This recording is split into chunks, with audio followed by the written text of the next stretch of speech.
The committee will come to order, and today we welcome General Christopher Cavoli, the commander of U.S.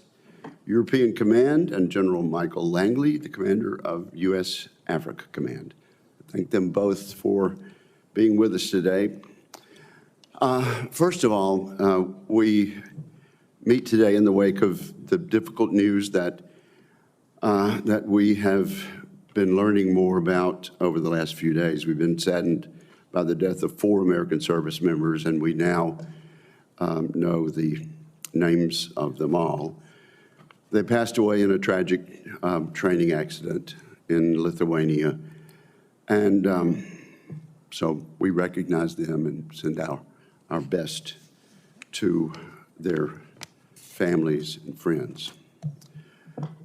But this morning, we talk about 2 very important areas of responsibility. The European continent is now entering its 3rd year of war as Russia continues its brutal assault against Ukraine. There's no question who started this war. Despite the physical and psychological exhaustion and material constraints from the conflict, the Ukrainian military and people have heroically and successfully continued to resist Russian efforts to subjugate them. The war serves as a brutal reminder that Vladimir Putin has chosen to become an enemy of the West and to throw away Russia's future. The Department of Defense is right to label China as our pacing threat. Nonetheless, Russia and its thousands of varied nuclear weapons continue to pose an existential danger to the United States and to our allies.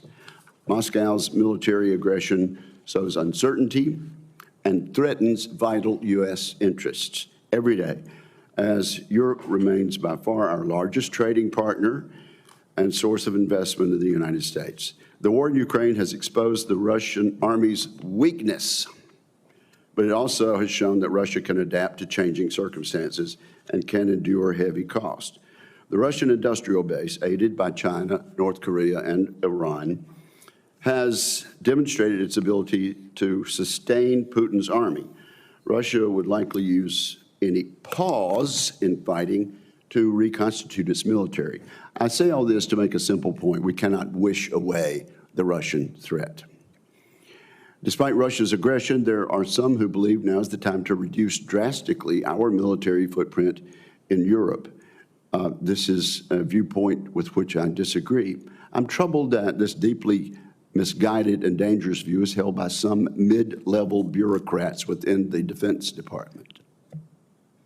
They've been working to pursue a U.S. retreat from Europe, and they've often been doing so without coordinating with the Secretary of Defense and the National Security Council.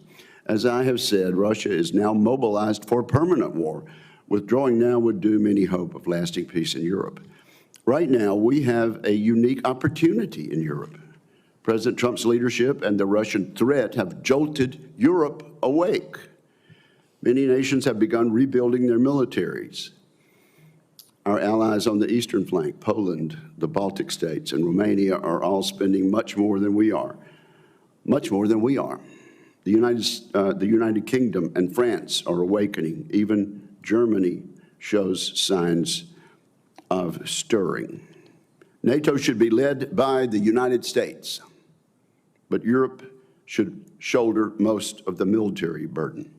We can achieve that by combining the right incentives with low-cost assistance from the United States, including a drastically overhauled foreign military sales system.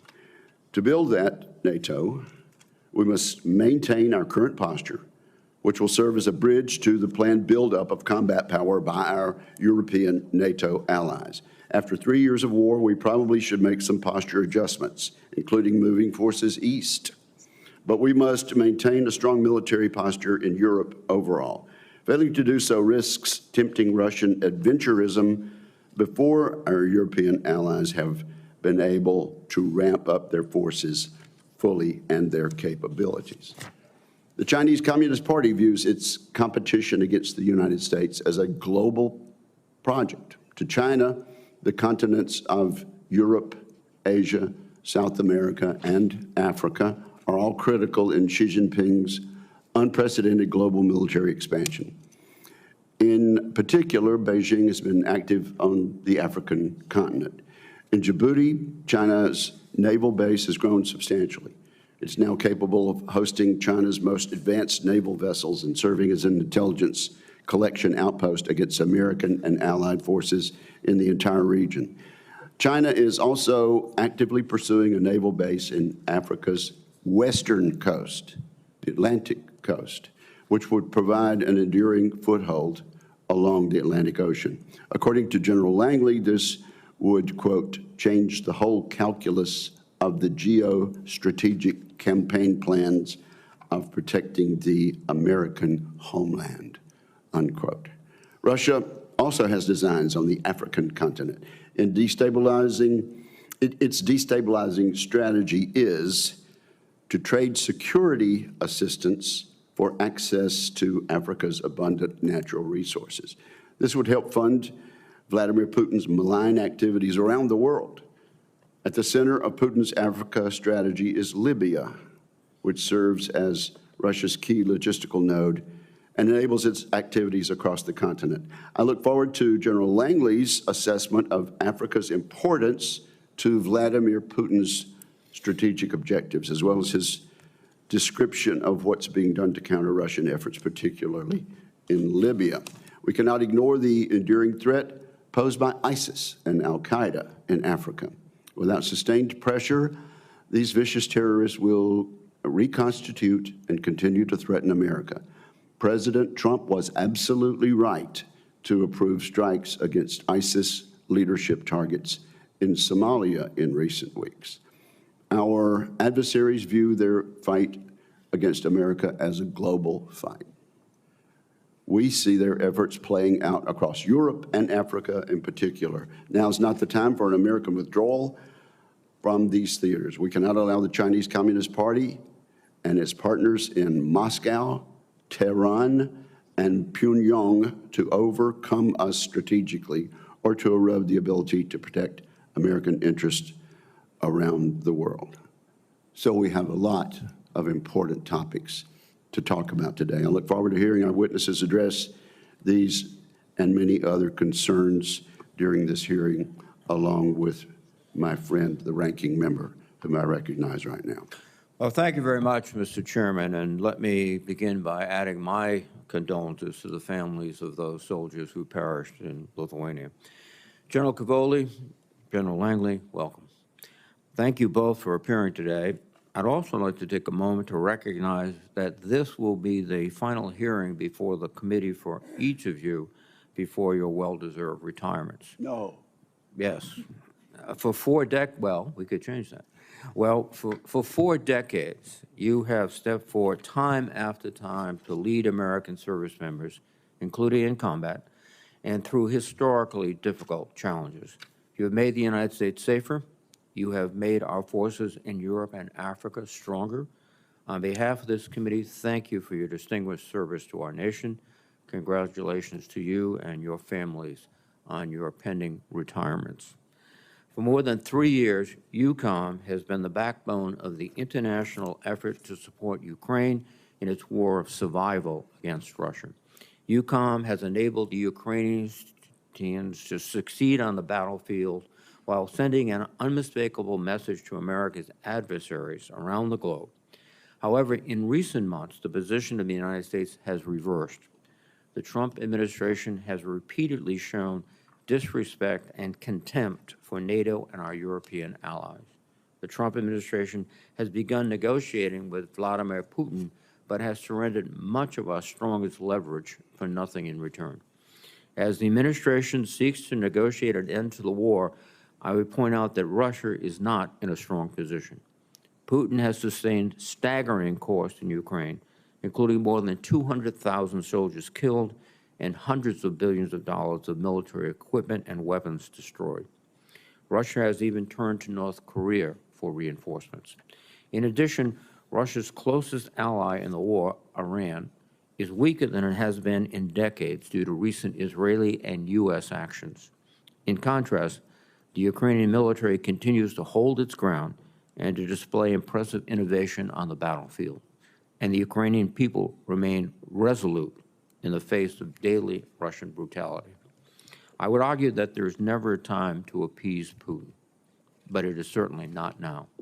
The Russians do not seem interested in actually negotiating or ending this war, and the Ukrainians should not be forced to make a deal that disadvantages them.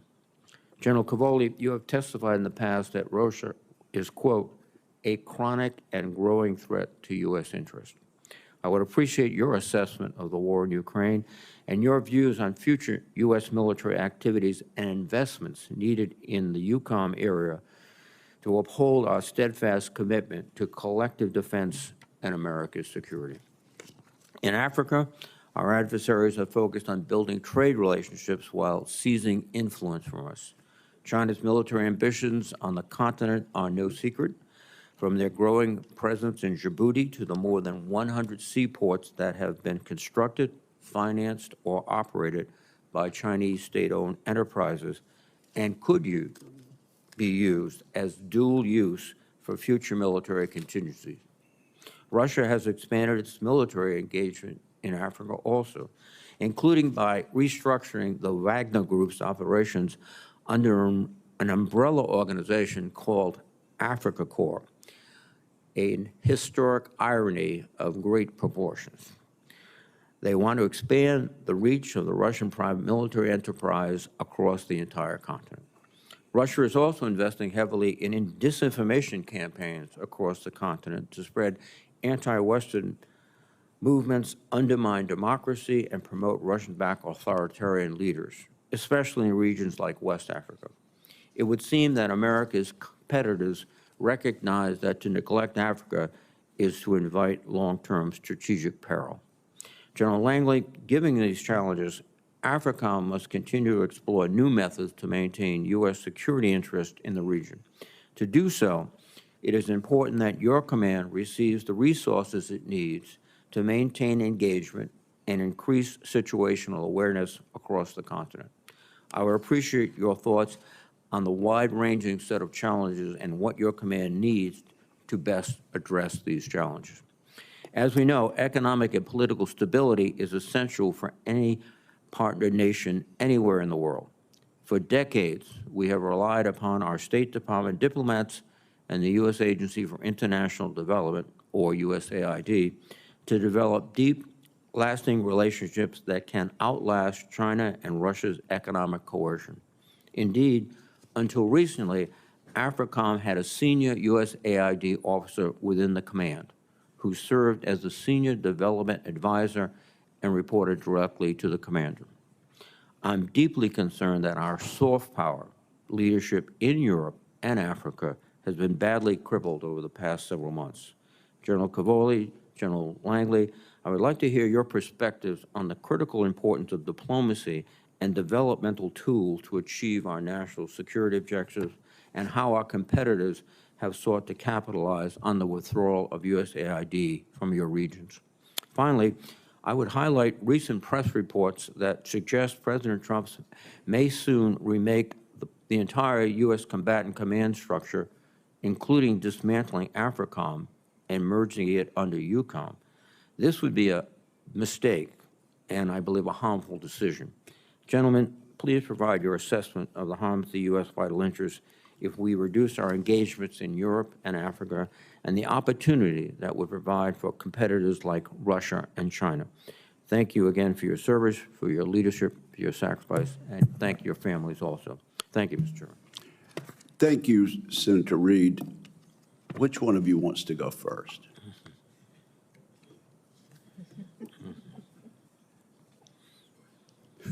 General Cavoli. General Langley has volunteered me, Chairman. Thank you. You are recognized.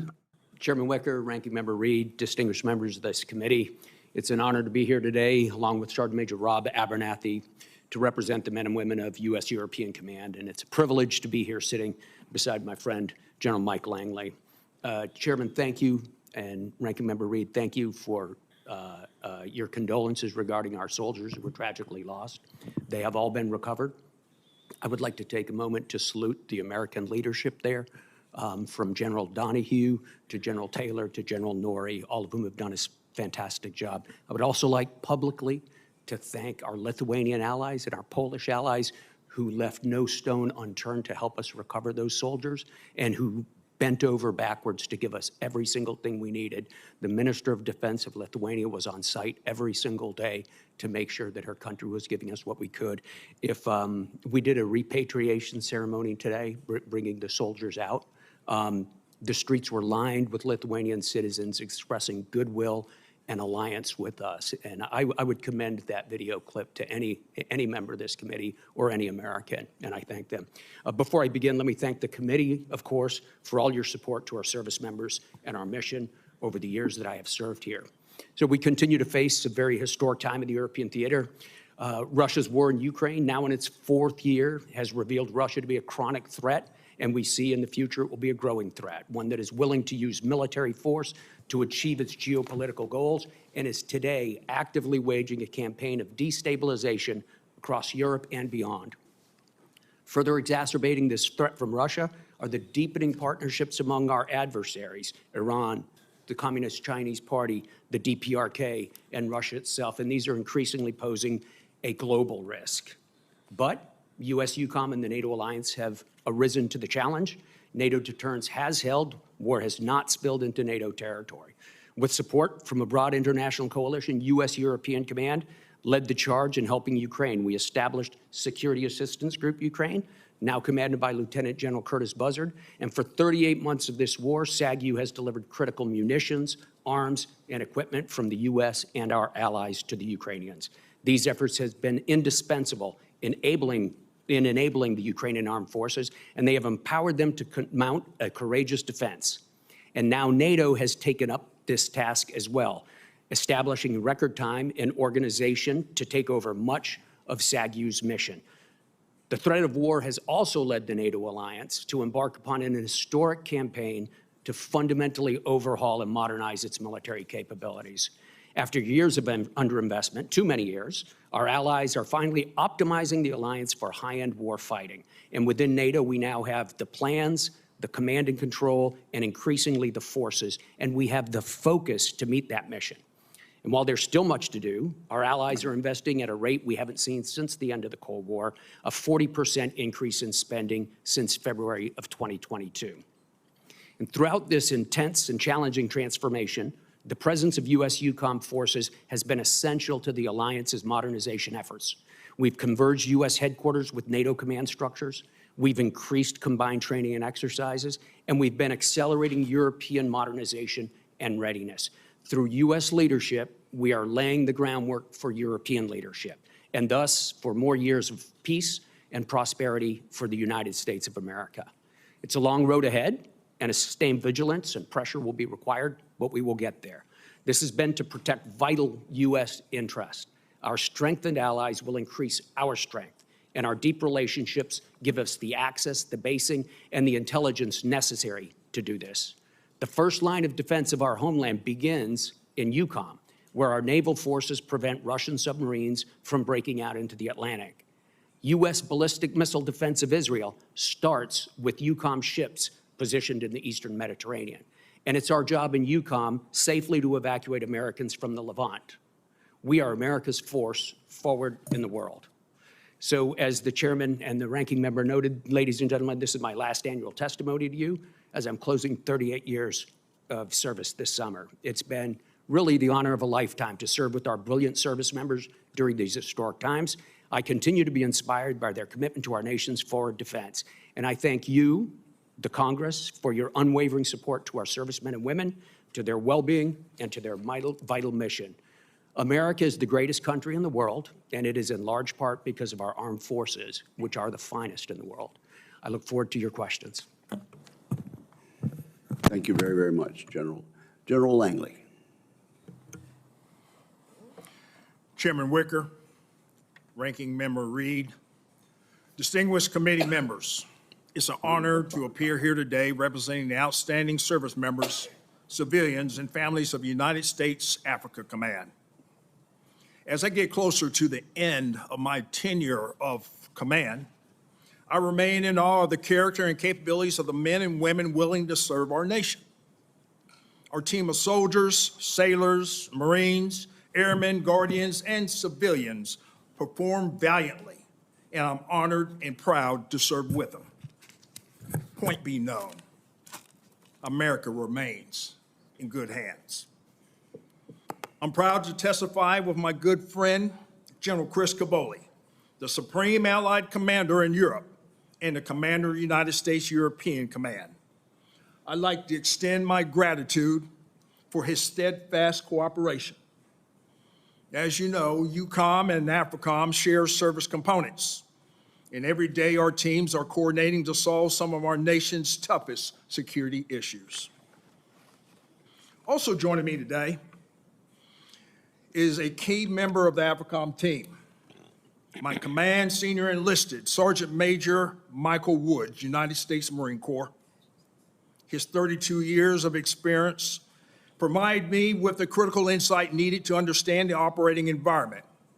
And he shows our partners what true non-commissioned officer leadership looks like. I'm lucky to serve with him. Now, everything we do at the United States Africa Command has one overarching goal in mind: achieving peace through strength.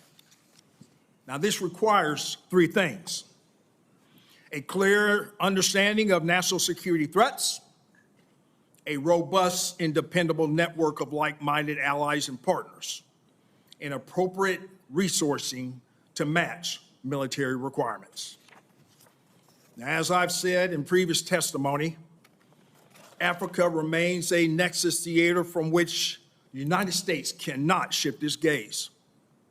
It is home to terrorists who take advantage of conditions in Africa to grow and export their ideology. ISIS controls their global network from Somalia. It is where the Chinese Communist Party actively works to change the international rules-based order as a stepping stone to become the global hegemon. And it's where the Russian Federation seizes opportunities created by chaos and instability. Now, to protect our homeland and the United States' interests, we must deter these nations and their malign actors from their goals on the African continent. Many of our security and economic interests overlap with those of our African and European partners. Successful outcomes enabled by burden sharing are beneficial for all. And as a posture-limited theater, AFRICOM, we establish strength and work towards peace by enhancing the security capabilities of our African partners through a robust system of alliances. Exercises, training events, security cooperation, and foreign military sales programs are the backbone of our military activities on the continent.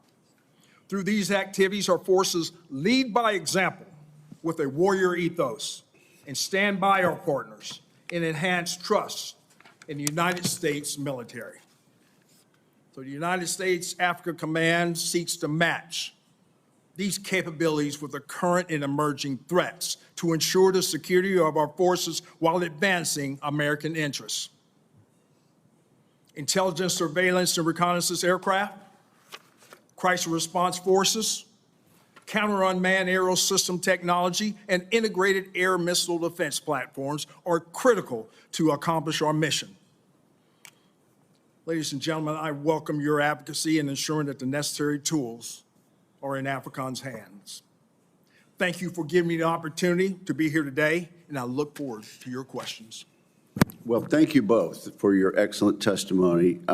We're going to try to stay strictly to the 5-minute rule in our question and answer. I probably, Senator Reid, am going to take a second round myself, but we'll stick to the 5 minutes going forward. General Cavoli, how long have you been watching Russia closely?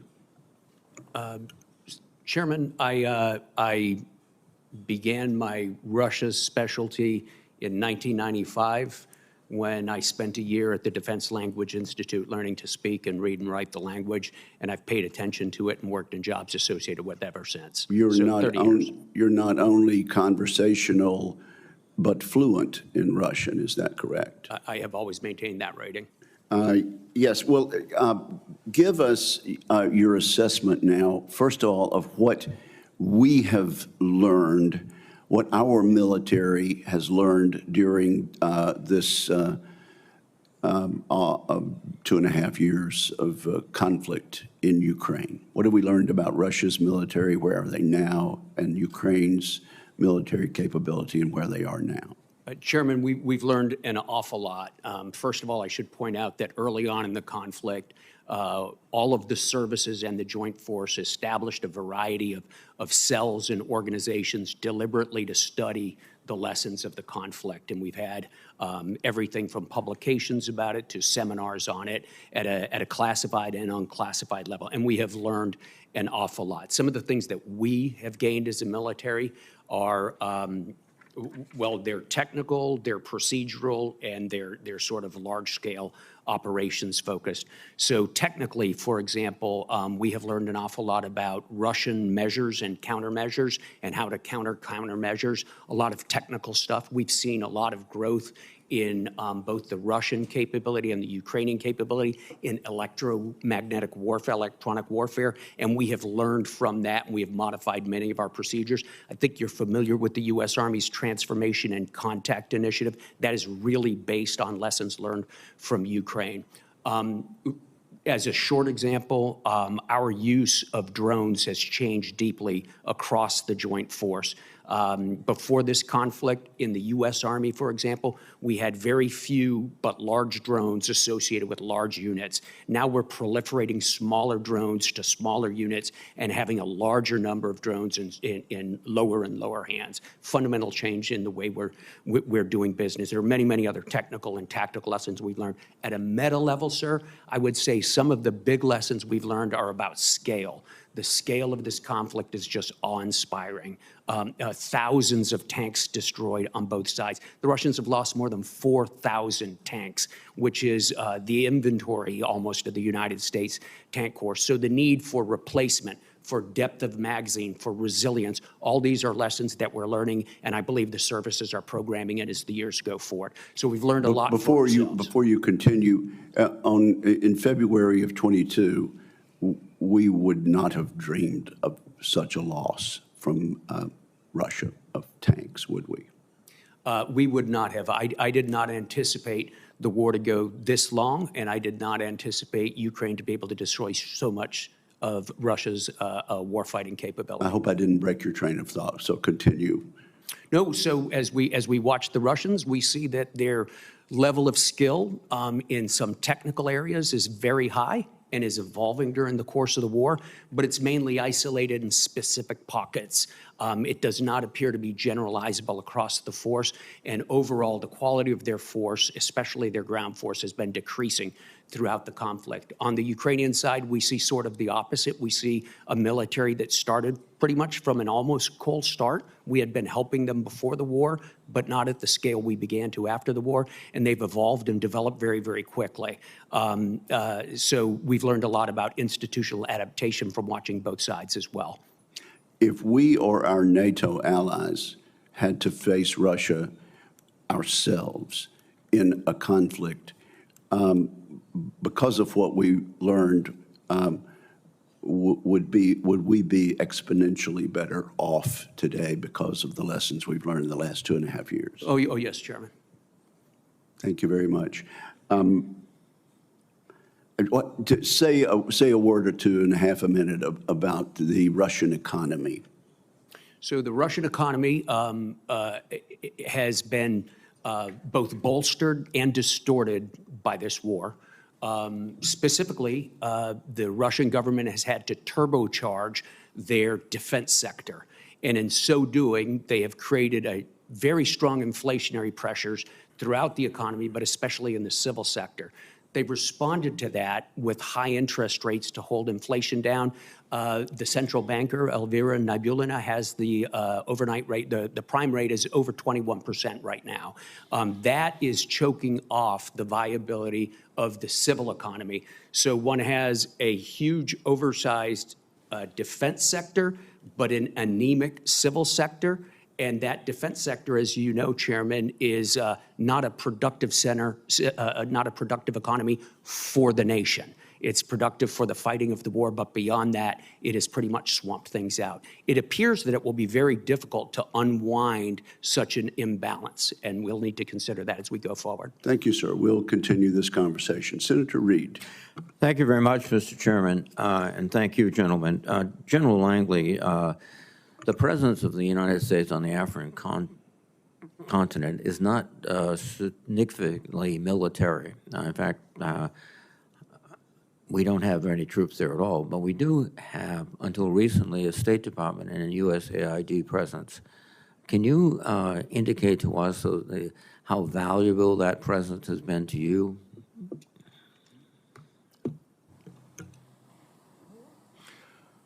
Senator, as you know, heretofore, we had a whole of government approach in some of the challenges on the African continent, and we used that in past years.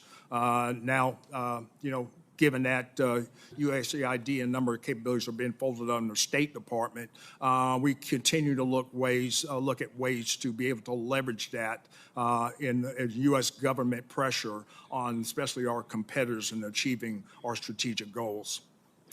Thank you. General Cavoli, could you give the committee a brief assessment of the battlefield? We hear a lot about Ukraine's challenges, but as I understand it, they are still holding significant territory. They are taking the fight to the Russians and innovating on the battlefield daily. Sure, Senator Reid. All of the above is true. So if we take just a moment and go down the front line of troops, if you don't mind. So if we start in the northern part of the battlefield, the active battlefield area, that's the place where Ukraine last summer pushed an advance into Russia in an area called Kursk. And they took a large part of Kursk. This is where the Russians introduced North Korean troops to help push the Ukrainians back out. They set an original goal of the end of September to have the Ukrainians out of Kursk. The Ukrainians today are still in Kursk. There is a sizable force holding a sizable, diminished, but sizable chunk of ground inside Russia in Kursk Oblast right now, and they're holding on very good defensive terrain. South of there, in Belgorod, the Ukrainians a couple of weeks ago pushed a smaller counteroffensive back into Russia. So we still have a back and forth going up in that area. If we come down inside of Ukraine to some of the big battlefields up in Luhansk, and first of all, there's the city just west of the old Bakhmut called Chasiv Yar. The Ukrainians and the Russians have been fighting over this city and the city to the south of it, Toretsk, for about 8 months now. In recent weeks, the Russian offensives have sort of petered out. They had been decreasing in scale, moving from company size to platoon size, now basically small groups of infantrymen trying to rush forward under artillery fire, and they have failed to gain ground in the last couple of weeks. In fact, the Ukrainians have taken a little bit of ground back from them. If we come farther south from that, we get to Pokrovsk in Donetsk province, where the Russians continue to try to take Pokrovsk. They are stalled out on their axes trying to encircle it. They got pretty close, but the Ukrainians have held the Russians back. That's on the ground. The Russians seem to be suffering from a paucity of armored vehicles and a lack of manpower. The Ukrainians on their side have assumed very strong defensive positions, well dug in, and appear to have solved some of their manpower problems that were so acute last autumn. They've increased the pool of people available for mobilization. They've increased the pool of people available for voluntary recruitment, and they've done a good job squeezing people out of headquarters to the front. If we look in other domains, both sides are relying on long-range attack. The Russians largely with cruise missiles and glide bombs, and the Ukrainians are relying mainly on one-way attack drones, as well as some indigenously produced cruise missile systems, one in particular that I've got in mind that we could talk about in closed session, sir. I hope that helped. It does, sir. If the administration withholds war material, spare parts, and particularly intelligence advice, what would be the effect on the Ukrainian forces? First of all, it would obviously have a rapid and deleterious effect on their ability to fight, Senator. The Ukrainians depend on us principally, uniquely, I should say, for their high-end anti-aircraft systems. So the things that shoot down the ballistic missiles and the long-range attack missiles that the Russians throw at them almost daily, that is mainly supplied by the United States. That would have an obvious effect. If the Ukrainians were not able to receive intelligence from us, they would struggle to target, especially in depth, operational level targets such as command post, logistics areas, and things like that, which require a specific you've got to have very good intelligence to do that, and they would struggle to do that. I do have to note that the Ukrainians have developed alternative sources. Many of our allies have stepped up their ability to produce things for the Ukrainians. Czechia this month is delivering more than 70,000 rounds of 155. So there are some real advances. There's some diversification of their supply sources, but undoubtedly the Ukrainians are very dependent on our assistance. Thank you, sir.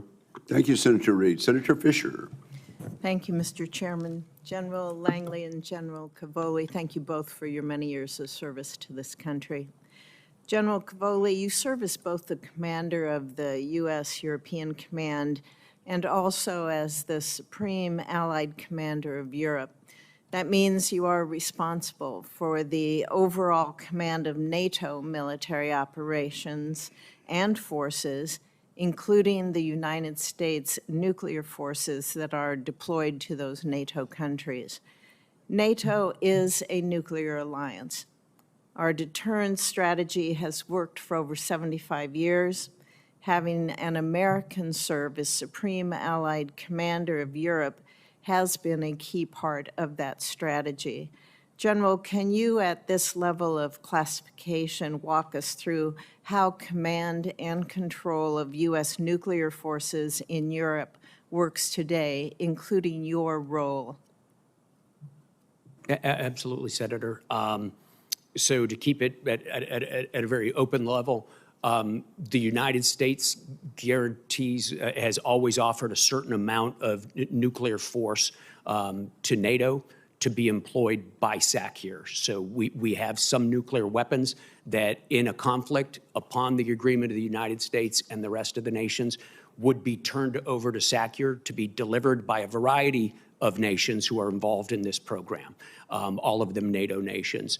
That all happens under the command and control of SACIR. If SACIR were not an American officer, we would have to find some other way to do that, and it would certainly not be as integrated with the rest of SACIR's operations as it is now.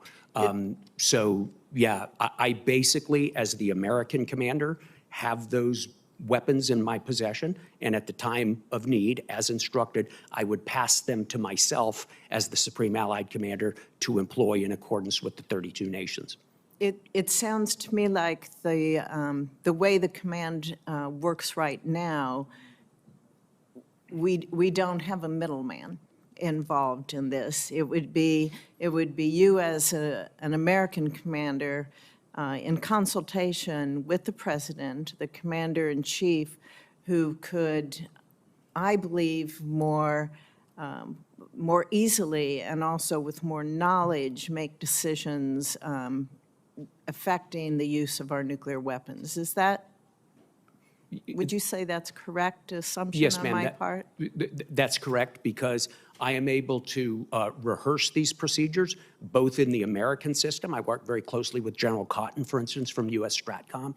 We can rehearse those procedures on a U.S. basis. We rehearse the delivery procedures on a NATO basis, and I and key American elements of my staff at the NATO headquarters, at Supreme Allied Headquarters Europe, we are able to be the link in that chain that makes it seamless.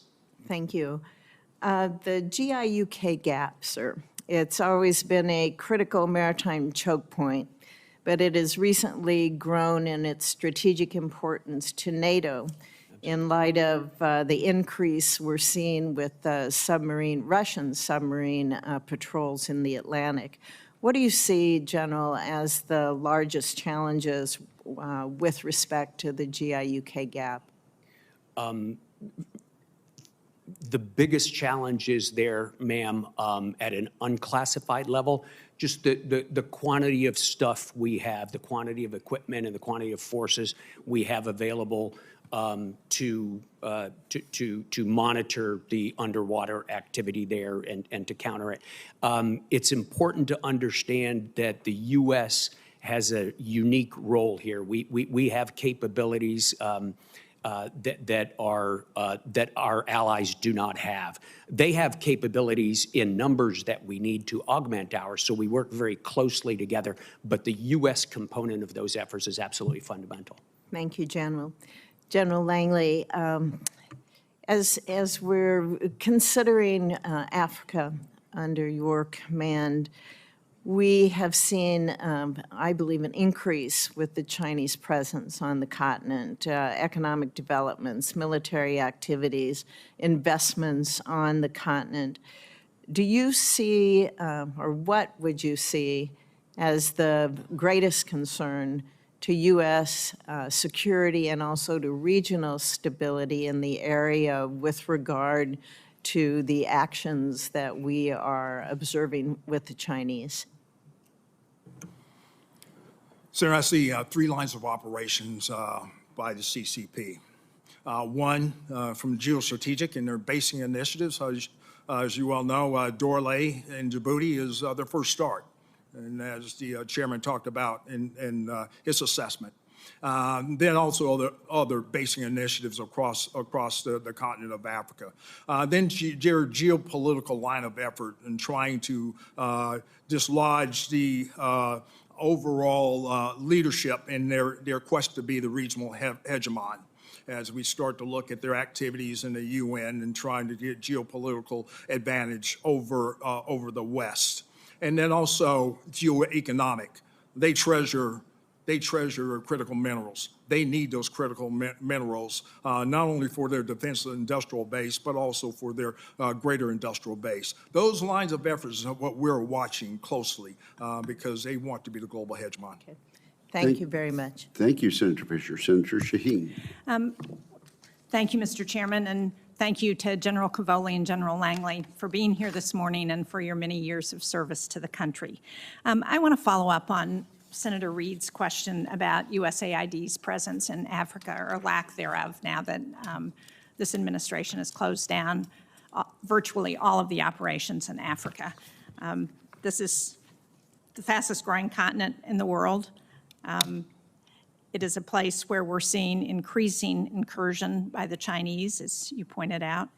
So as we have withdrawn our presence from countries in Africa, are you seeing additional Chinese presence come in to take over some of those services and programs that the United States has been providing? For example, in Rwanda, we had a program to help with children, women and children, and the challenges of childbirth. My understanding is that now that we have left that program, that the Chinese have come in to take it over. Are you seeing that in places? Sir, I am seeing that. You know, there's a number of programs that we see that the Chinese Communist Party is trying to replicate. They can't do what we do. They can't do what we do in PEPFAR, where they extended the lifespan of a number of Africans by 20 years. They're trying to replicate that. They're trying to match what we do. So that's what we're seeing as we start to fold in the capabilities of USAID under State Department. China's trying to exploit that scene. And do you agree that it would be a huge loss if we don't continue many of those programs? Senator, I won't speak to the policy part of that, but it is a need. Those capabilities are needed for the U.S. To maintain a strategic advantage over the Chinese Communist Party, because we do it best. And the Africans, they speak that they do prefer the United States. Thank you. General Cavoli, I want to follow up on Senator Fisher's question about the role of the SACEUR in NATO and in Europe, and the importance of that role in terms of nuclear weapon command and control. And partly because what we're hearing is rumors from the administration that they're thinking about eliminating that dual hat responsibility. I'm not going to ask you to comment on the policy point there, but how concerned would you be about the lack of control of nuclear weapons, especially should Article 5 be invoked? We would want those under the command of a U.S. officer, ma'am. Thank you. Clearly. And Senator Reid and Senator Wicker both asked you a number of questions about Ukraine and where the war is now, and you were very forthcoming about that.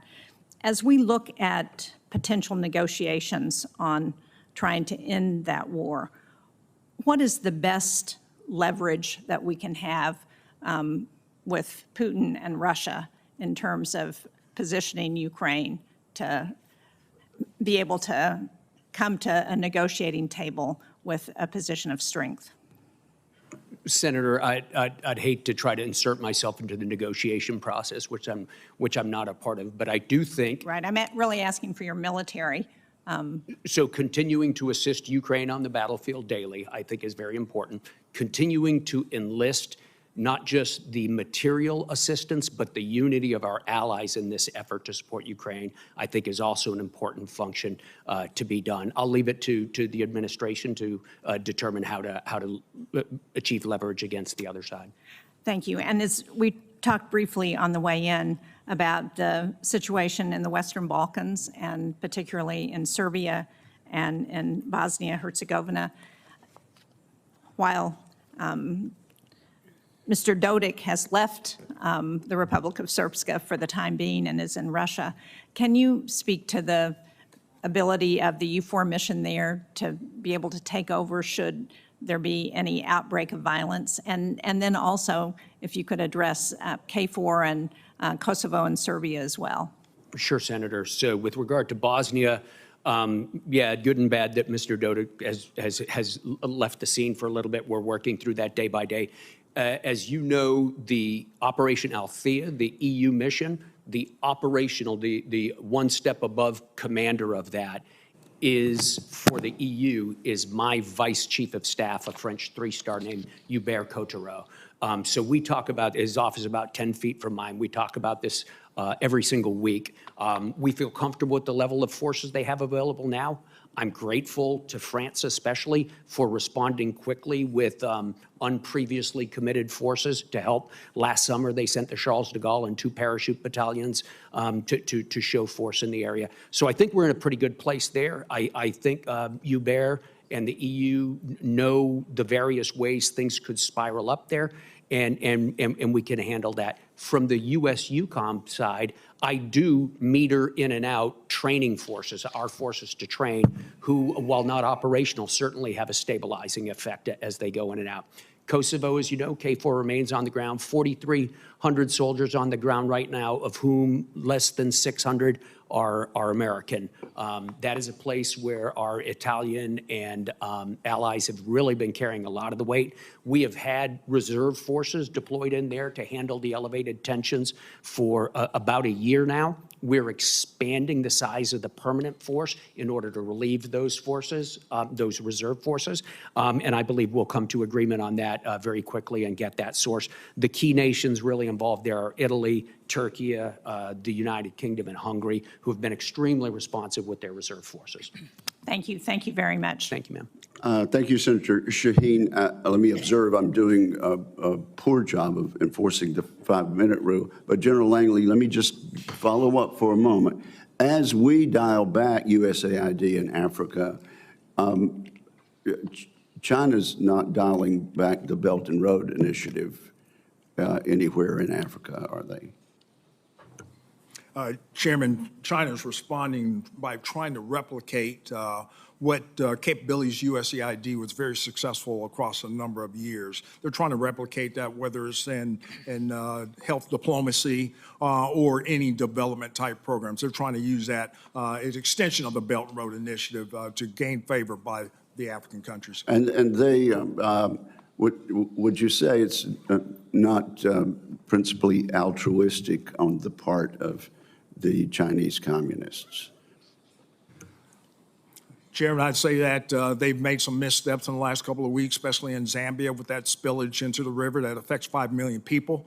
So they're getting a horrible start using a track analogy. But they do it in their own self-interest, the Chinese. Absolutely. Thank you very much. And Senator Cotton, you are now recognized with the apology of the chair. Gentlemen, welcome. Thank you for your service to the country.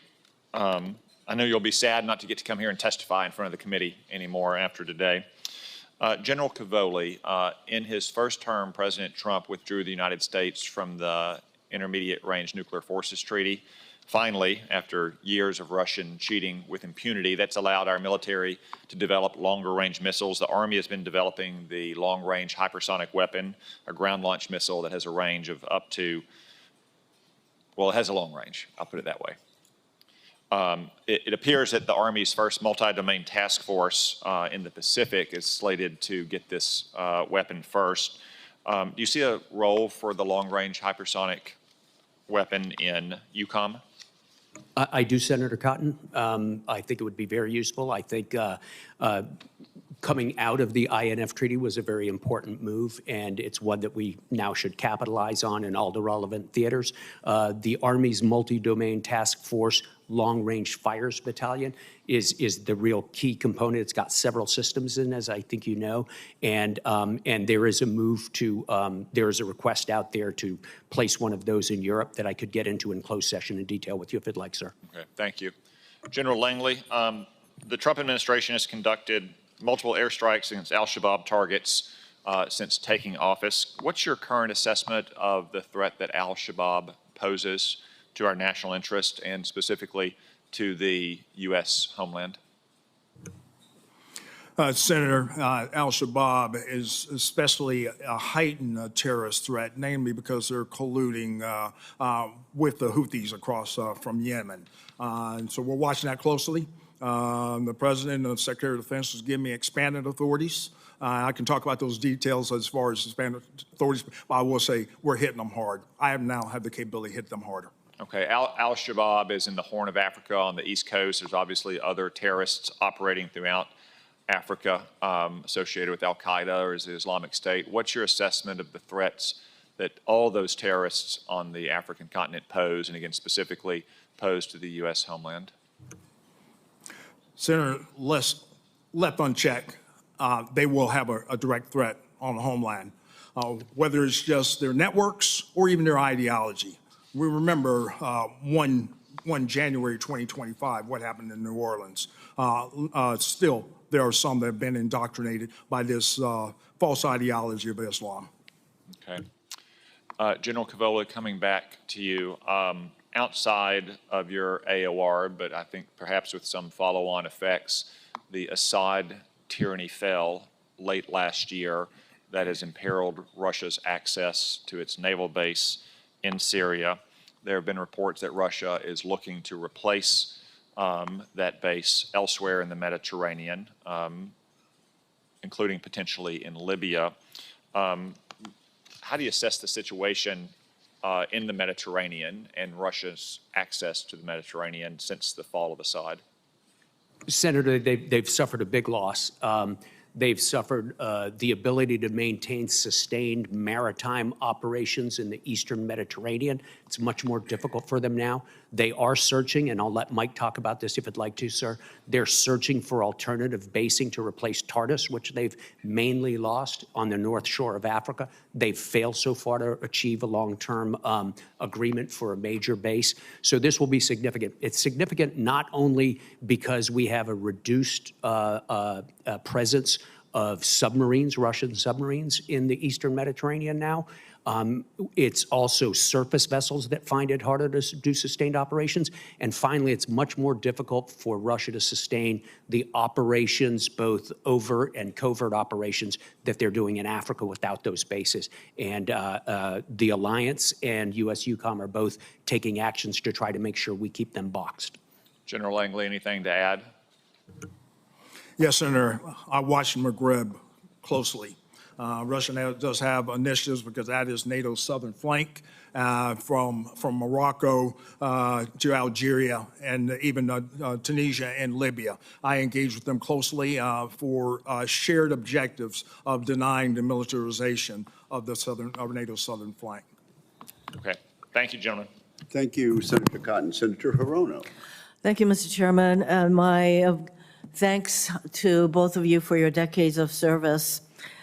I did want to mention the concerns that our European allies must have regarding what happened with Signalgate.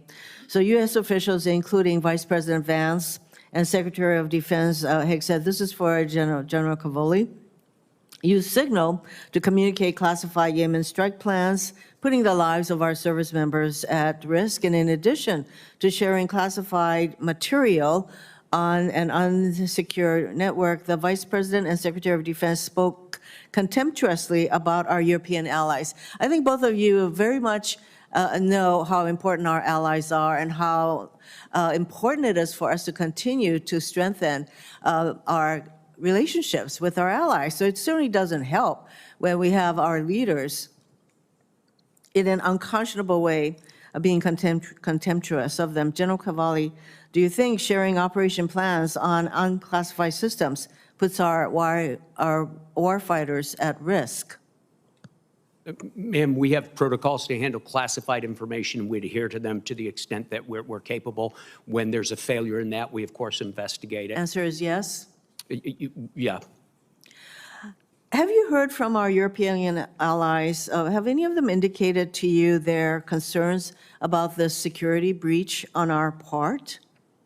No, not directly. I've not had anybody ask me about that or talk to me about that. What do you ma'am. think they are thinking regarding the security breach? Ma'am, it's hard for me to put myself into their Is heads. it reassuring to them? It's hard. I can't, characterize their thoughts, ma'am. So none of them actually said to you, what is going on? No, if one in the did, I United would, of course, States? tell you. That's pretty surprising. Don't we share intel with our European allies? Of course, it's one of the most important parts of our alliance and our bilateral relationships. Do you think that the security breach that occurred with Signalgate is reassuring to our allies in terms of their willingness to share security information with us? Senator, again, it's hard for me to characterize as somebody else's thoughts, but I have not had anybody pull back any of our intelligence sharing agreements, ma'am. I find that surprising, but nonetheless, I hope so. There have been recent news reports that the Pentagon is considering combining AFRICOM and EUCOM into one command. For both of you, what is your best military advice on the strategic, operational, and resource implications of such a merger? General Langley? Senator, I won't speculate on the evolving policy, but I will say this. I'll just give comparison of the relevance of AFRICOM and our mission. Back in 2007, when we were stood up, we looked at the challenges across the globe, and especially the challenge of terrorism. At that time, the global presence of terrorism on the African continent was 2%. Senator, today it's 43%. And then even adding on to a geostrategic type of perspective of our great power competitions, both Russia, Federation, and the Chinese Communist Party activities on the African continent is grand. So my responsibilities are great. So for a combat commander, it would be a daunting task for integration. So would you agree that General Cavoli, that the challenges as General Langley put it, have increased in Africa, not decreased, and making it even more important that this combatant command continues? Ma'am, the challenges in Africa have increased exponentially over the last 10 years. Not just the terrorism that was there during the previous period of the last 20 years, but the increasing activity of Russia and China. Yeah, there are a lot of problems there, ma'am, and I'm satisfied with the problems I have in EUCOM. Would you like to share your thoughts on yet another potential change being contemplated by the administration, and that is to give up our role as NATO's Supreme Allied Commander?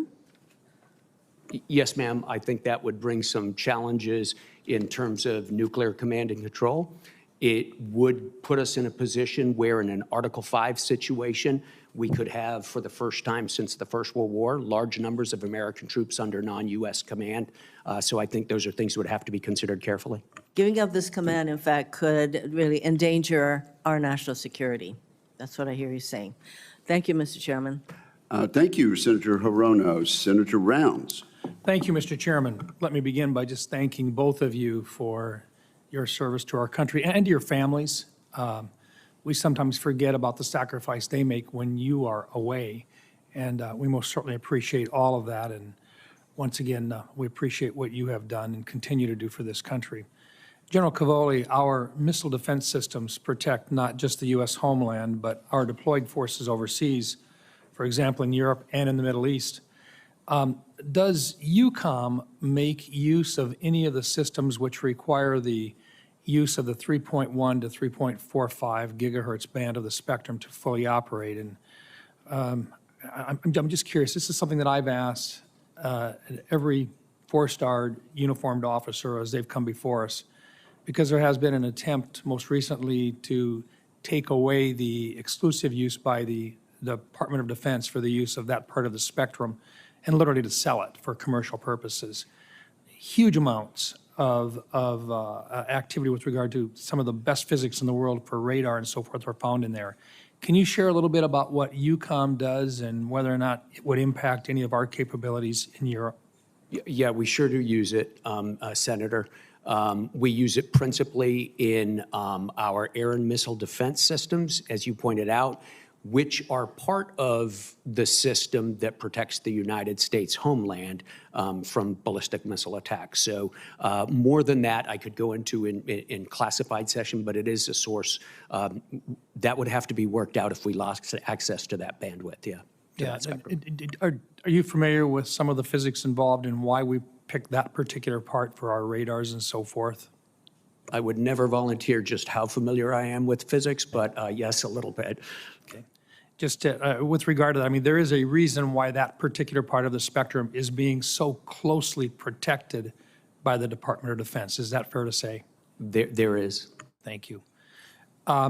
General Cavoli, also, can you describe how the Ukrainian armed forces, as well as their defense industrial base, have evolved over time, and just a little bit in terms of what you've observed? Wow, sure, Senator.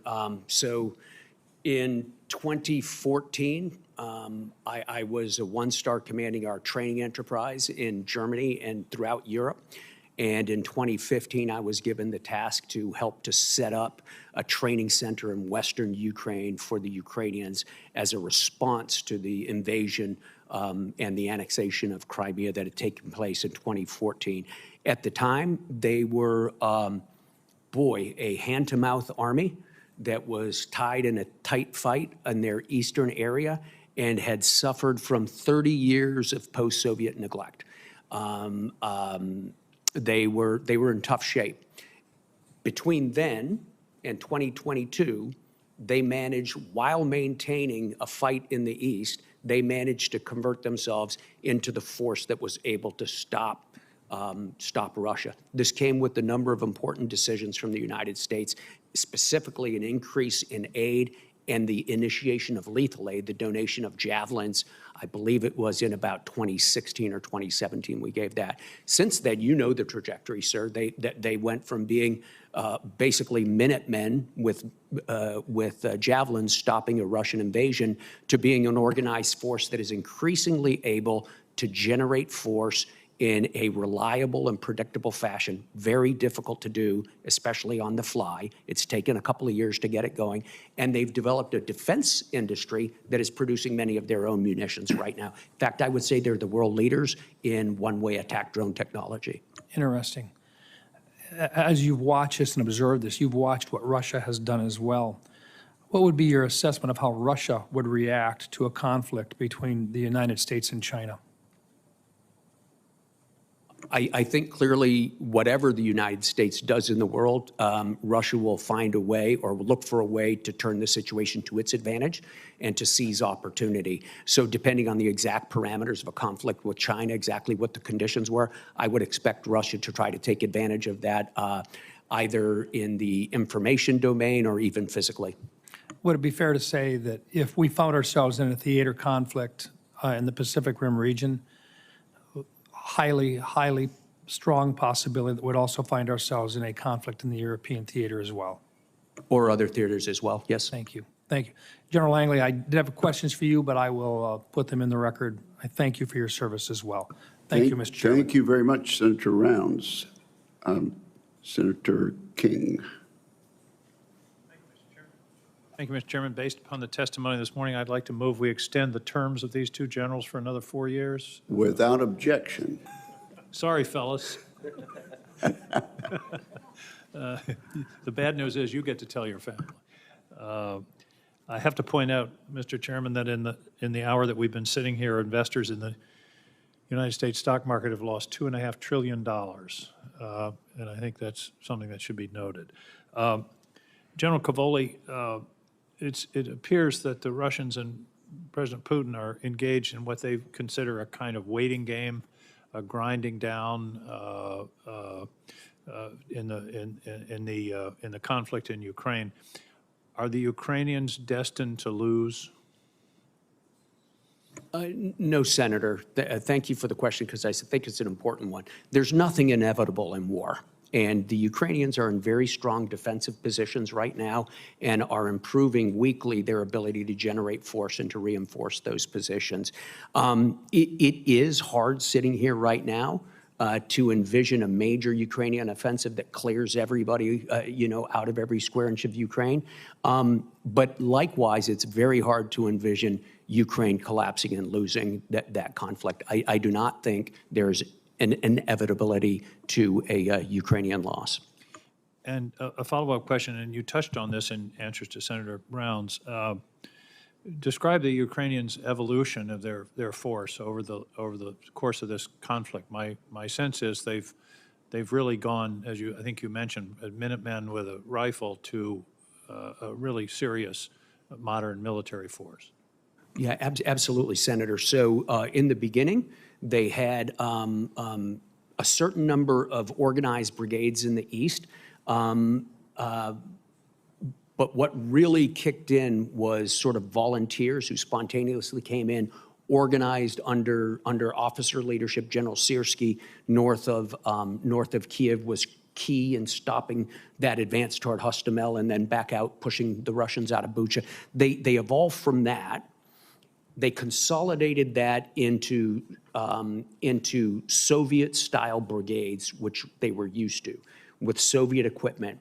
And then coming through late 22 and 23, we could see that equipment, and especially their artillery ammunition of a Soviet caliber, was gonna be exhausted. And so we had to help them convert to a largely Western-equipped and almost exclusively Western artillery-equipped force, which is pretty complicated. We operate off of a different aiming circle. They've been effective in making that transition. It's amazing. To do that under fire, under the pressure of one of the world's largest armies, it's a fantastic feat. Let me change the subject entirely for a minute. Please discuss Russian and Chinese activities in the Arctic and the risks in the Arctic. It strikes me that this is a looming threat area that we should be addressing. And I should mention, the reason it's becoming so important is the melting of the Arctic ice, which has something to do with climate change. 70% of the Arctic ice has disappeared in the last 40 years. So talk to me about the strategic importance of the Arctic. Absolutely, Senator. So from the U.S. perspective, the most important thing to understand is the shortest distance from Russian airfields to the United States is over the polar cap. And they are building up those airfields, are they not? They are. They were before the war at a fast pace. It's slowed down a little bit during the war, but they're still opening airfields and repairing existing ones.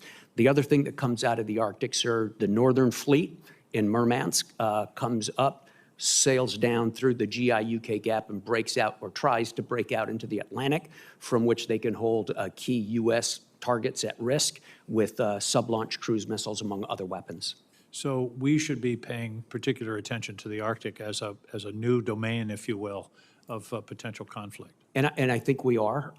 The U.S. Northern Command, so General Guillot, has the primary U.S. responsibility for it.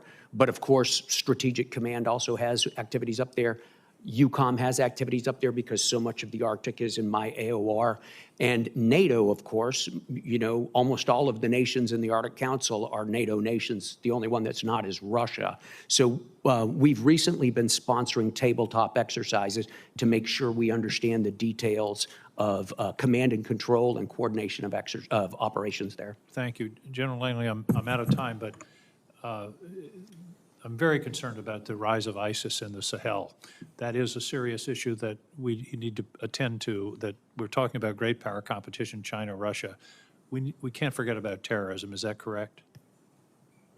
Senator, that's correct. And the rise of ISIS by numbers in the Sahel, really more focused on the ISIS element that's in Somalia because of their networks. In the Sahel, they're growing in number, but not so much in capability.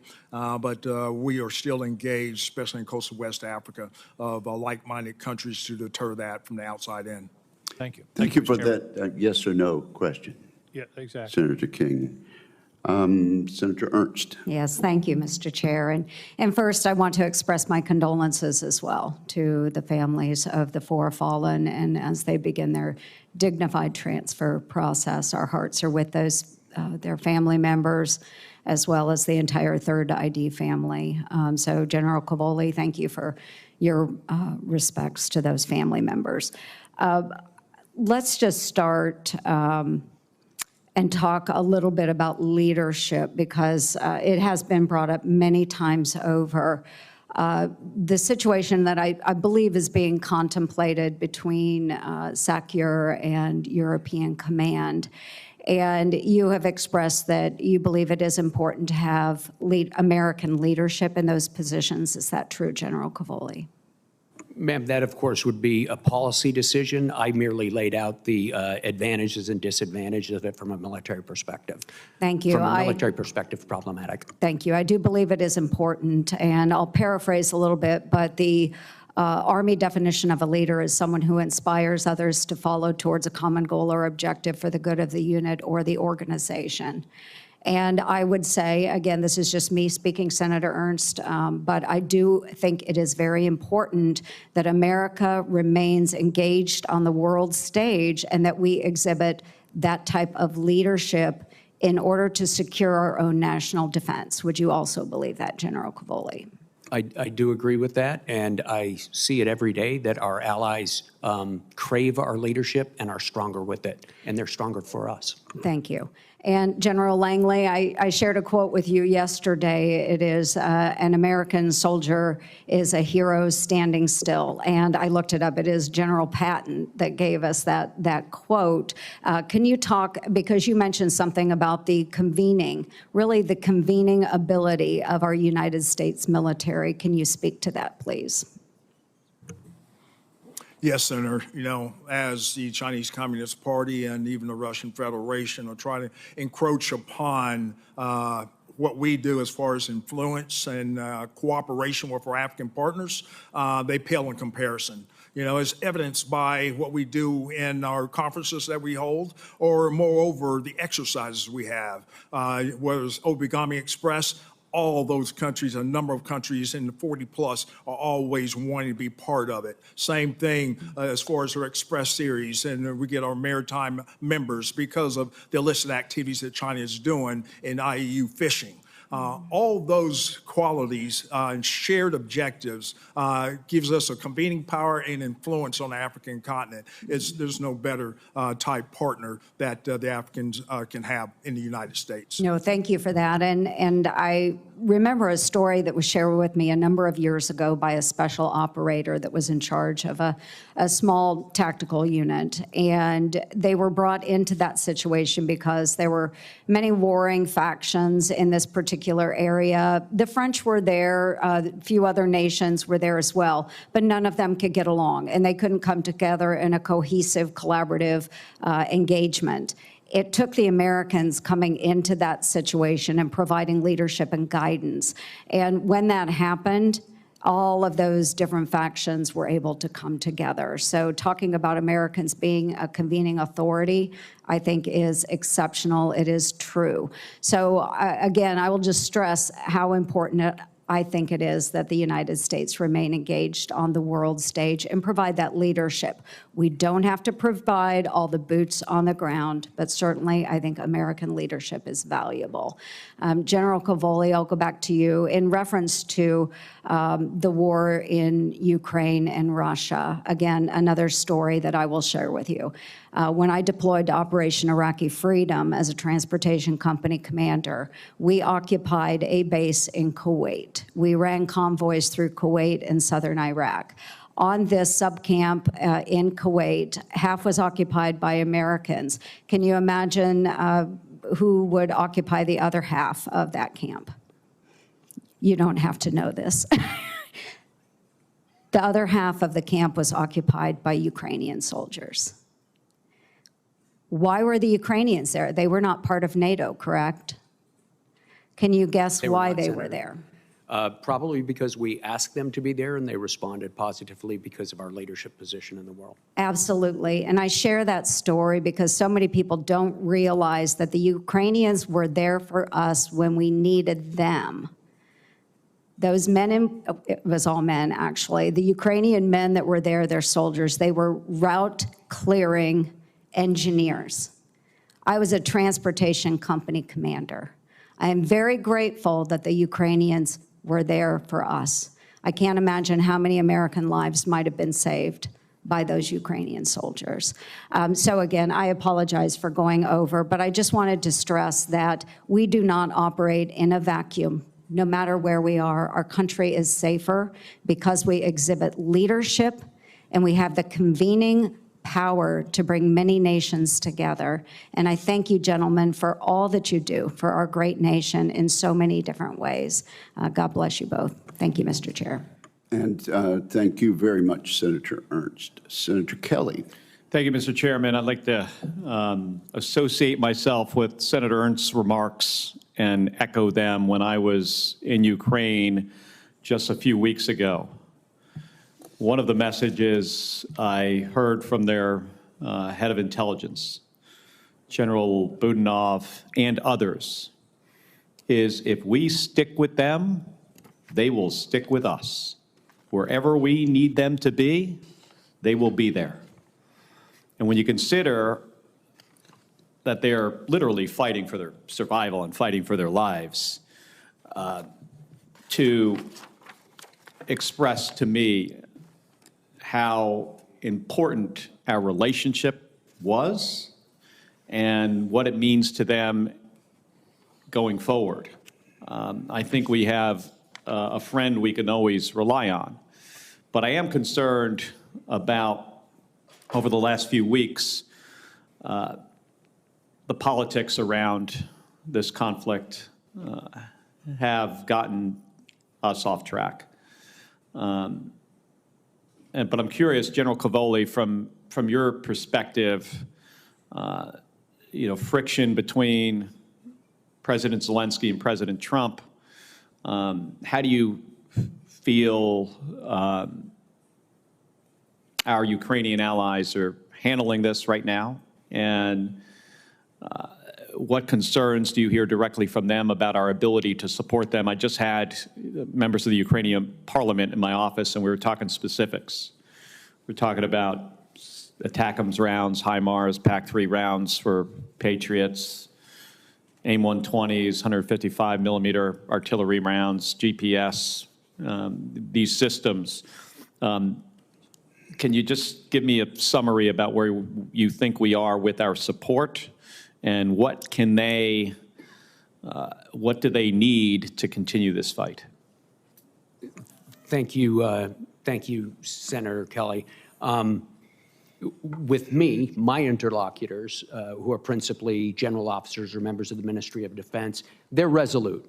They're resolute, they're focused on a task, they have a defense to execute, and they talk to me about the practical aspects of that. You're correct, they do continue to depend on our support. Our support is in a wide variety of munitions, especially, but also the provision of intelligence. They're very eager to maintain those, and there are certain specific ones that I could talk about in closed session that are especially valuable. I did, however, earlier in open session mention air defense missiles as one of the most important, because we're basically the sole provider of those for them. All right, thank you. And I want to move to General Langley for a second here. Good to see you again, too, General. AFRICOM has continued to experience conflict arising from the uptick in violent extremist organizations as our focus continues towards large-scale combat operations in Indo-PACOM and Europe. I'm concerned that our defense modernization and optimization will trend towards those theaters, but away from other issues that we can't ignore: the real threat of terrorism and gray zone operations, especially in AFRICOM. It's critical that we don't lose sight of this real threat. And you previously highlighted, General, your need for more ISR capability, calling ISR an active deterrent in Africa, yet we have limited platforms to go around. SOCOM has begun purchasing the OA-1K Skyraider aircraft, which I think could fill a requirement that you seem to have. Can you talk a little bit about the importance of an armed ISR platform like the OA-1K, especially one with a dual-use capability that could fill the close air support gap? Senator, thank you. I will speak to the capabilities of various ISR platforms in Africa, especially as far as our operations, ongoing operations across Somalia and in support of the Somali National Army. So I'll just speak to the capabilities of the need for ISR, that armed ISR across the, makes sense and do responsible type targeting across the region. That's all too important. So I'll speak to the capabilities that every combatant commander needs more ISR in support of our operations. And do you feel the OA-1K could fill a gap that you have in AFRICOM? Sir, I'll take any additional ISR and any enhanced technologies that would add to the credibility and our lethality of our forces. All right, thank you. Thank you, Mr. Chairman. Thank you, Senator Kelly. There's a vote going on, and we actually have a series of 3 votes. The hearing will continue, and I'll pass the gavel to various members, but the hearing will not recess for the votes. Senator Scott, you're recognized. Thank you, Chairman. Thank both of you for what you do. Thank you for the men and women that work for you and serve with you. And I want to recognize and honor the 4 brave American heroes who lost their lives serving the country in Lithuania. So that has to be a tough day when that happens, and talking to their families. So, General Cavoli, can you talk a little bit about the importance of what Poland, Estonia, Latvia, Lithuania are doing, in contrast to, historically at least, maybe Germany is finally going to show up and do their part. But can you talk about the importance of what they're doing along the eastern flank, and then in contrast to what the lack of investment that Germany's made in the past, and the importance of what these countries on the eastern flank are doing? Sure, Senator. It's a great opportunity to talk about some of our allies, some of our newer allies, right? These are not plank owners. These are post-Warsaw Pact allies of the United States. Poland's at 4.7% of GDP, right? As a benchmark, we are at about 3.4%. So this is a country that has had very rapid economic growth sustained over the last 15 years and is committing it to correct an imbalance in their defensive capability. They're buying vast quantities of U.S. equipment, by the way, but more important, they're integrating it with the alliance and they're making it available to the alliance for collective defense, which is fantastic. They are rapidly becoming the bulwark of our ground defenses on the eastern flank, and their officer corps is stepping up to the task as well. If we come up through Lithuania, Latvia, and Estonia, every single one of those countries has come above 2%. Estonia is headed over 3%. 2 of the 3 countries have reintroduced at least limited conscription. They are building defensive fortifications, and they have extremely well integrated national defense plans with our NATO defense plans. Very, very active. I spend quite a bit of time there working with them on their plans. Finland, of course, Finland never looked away from its national defense requirements throughout years and years and years since the Winter War of 1939, and they have happily and seamlessly and quickly integrated their defense plans into our NATO defense plans. And in fact, they're contributing a 3-star land component command to handle the potential ground fight in the high north for us. So very grateful to those countries. You want to talk about Germany? Germany has performed as an ally for many decades, sir. During the Cold War, we know how strong they were. They, like many other nations in the alliance, took a holiday from readiness and force sizing, and they're trying to correct that. It's a complicated situation politically, but I believe that Friedrich Merz, has been able to negotiate as part of a future coalition. He'll be the future chancellor. He's been able to negotiate at long last an agreement to be able to use deficit spending to be able to finance more rapid growth, and we look forward to having that happen. They have very solid plans for expansion and for modernization. We just need to see it get going. If you were placing troops around the NATO alliance, American troops without any past, where would you move troops?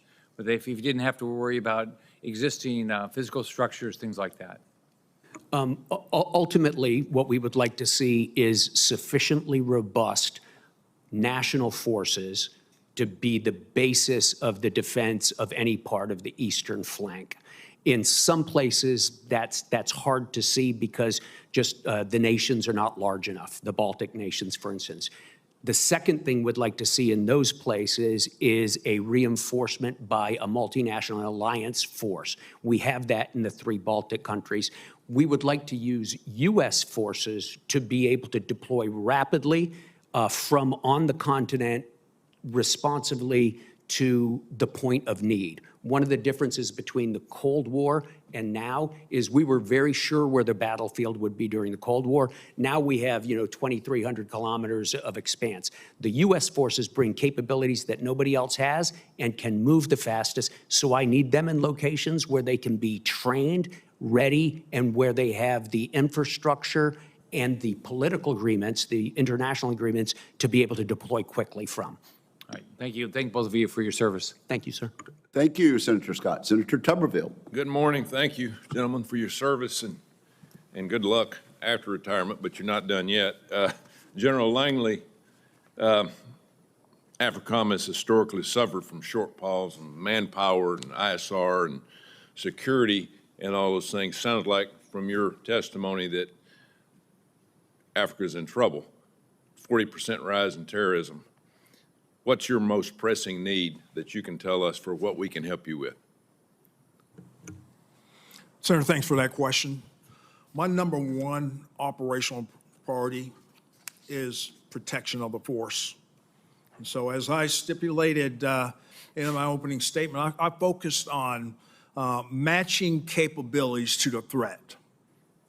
When we match capabilities to the threat, it first calls for integrated air missile defense, and it calls for ISR.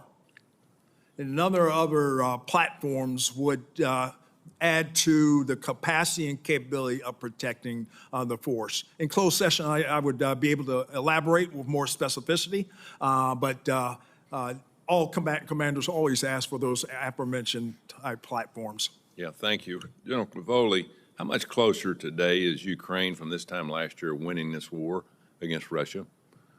They're in a much better position not to lose it, Senator Tuberville. They have shored up their defenses. They've assumed very strong defenses, and they've improved their force generation capability. So they're in a much better position than they were. You know, depending on what the objective is, of course, which has always been the question in this chamber as well as others, it would be hard for them to accomplish some things, but they're doing a good job of what they're trying to do now, which is hold their line. But they're trying to win, right? They're trying to win. They want to start by making sure Russia doesn't win. Yeah, yeah. Status of the F-16s that we've sent? I know it's not classified because Russia obviously knows what's happened to them. No, there are a number of F-16s in there. There are a number of pilots in there. There are more F-16s prepared to be deployed in there. There are more pilots in the training pipeline, sir. I can give you the numbers in closed session. They are active. The planes are active, and they fly every day. They've defeated a large number of cruise missile threats, and they've delivered an awful lot of offensive attacks as well, specifically bombing attacks in the east. None of the F-16s has been from the U.S., though. They've mainly been from Northern European countries, Netherlands, Denmark. Status for Patriot systems that we've had there for several years? Yep, they are up and running, sir. I can tell you exactly in closed session, but that has been, in my mind, a success story. Frankly, I was just a little bit dubious in the beginning. It's a complicated system. We train guys for a long, long time to be able to operate it. The Ukrainians put their best people against it and took to it like a fish to water. And in fact, we learned from some of their employment techniques right now. How effective have the long-range missiles that we've allowed Ukrainians to shoot into Russia, how effective has that been? Very. In all areas? Yeah, they've been extremely effective, sir. I could go into this in private session, but the United States makes some very good weaponry, and it's the ones we've donated have been very, very effective. In closed session, I'd be happy to talk to you about a few of the things they've done with it. So, where do you think what's the status of Kursk as we speak today? After they've gone in, and obviously there's been a lot of battles, a lot of people killed, a lot of prisoners taken. Where does that stand? There is a Ukrainian force that is holding on inside Kursk Oblast, inside Russia. They've got quite a bit of terrain.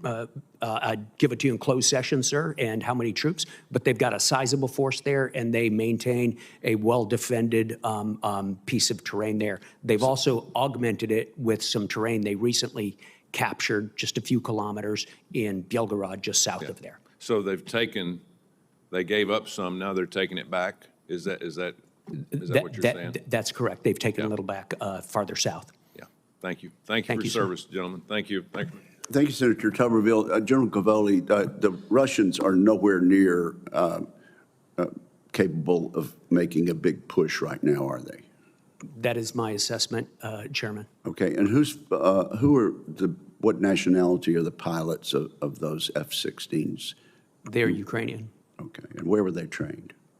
They were trained in a variety of places, some in Romania, some in the Netherlands, some in Arizona. Thank you very much. I think we have Senator Slotkin now.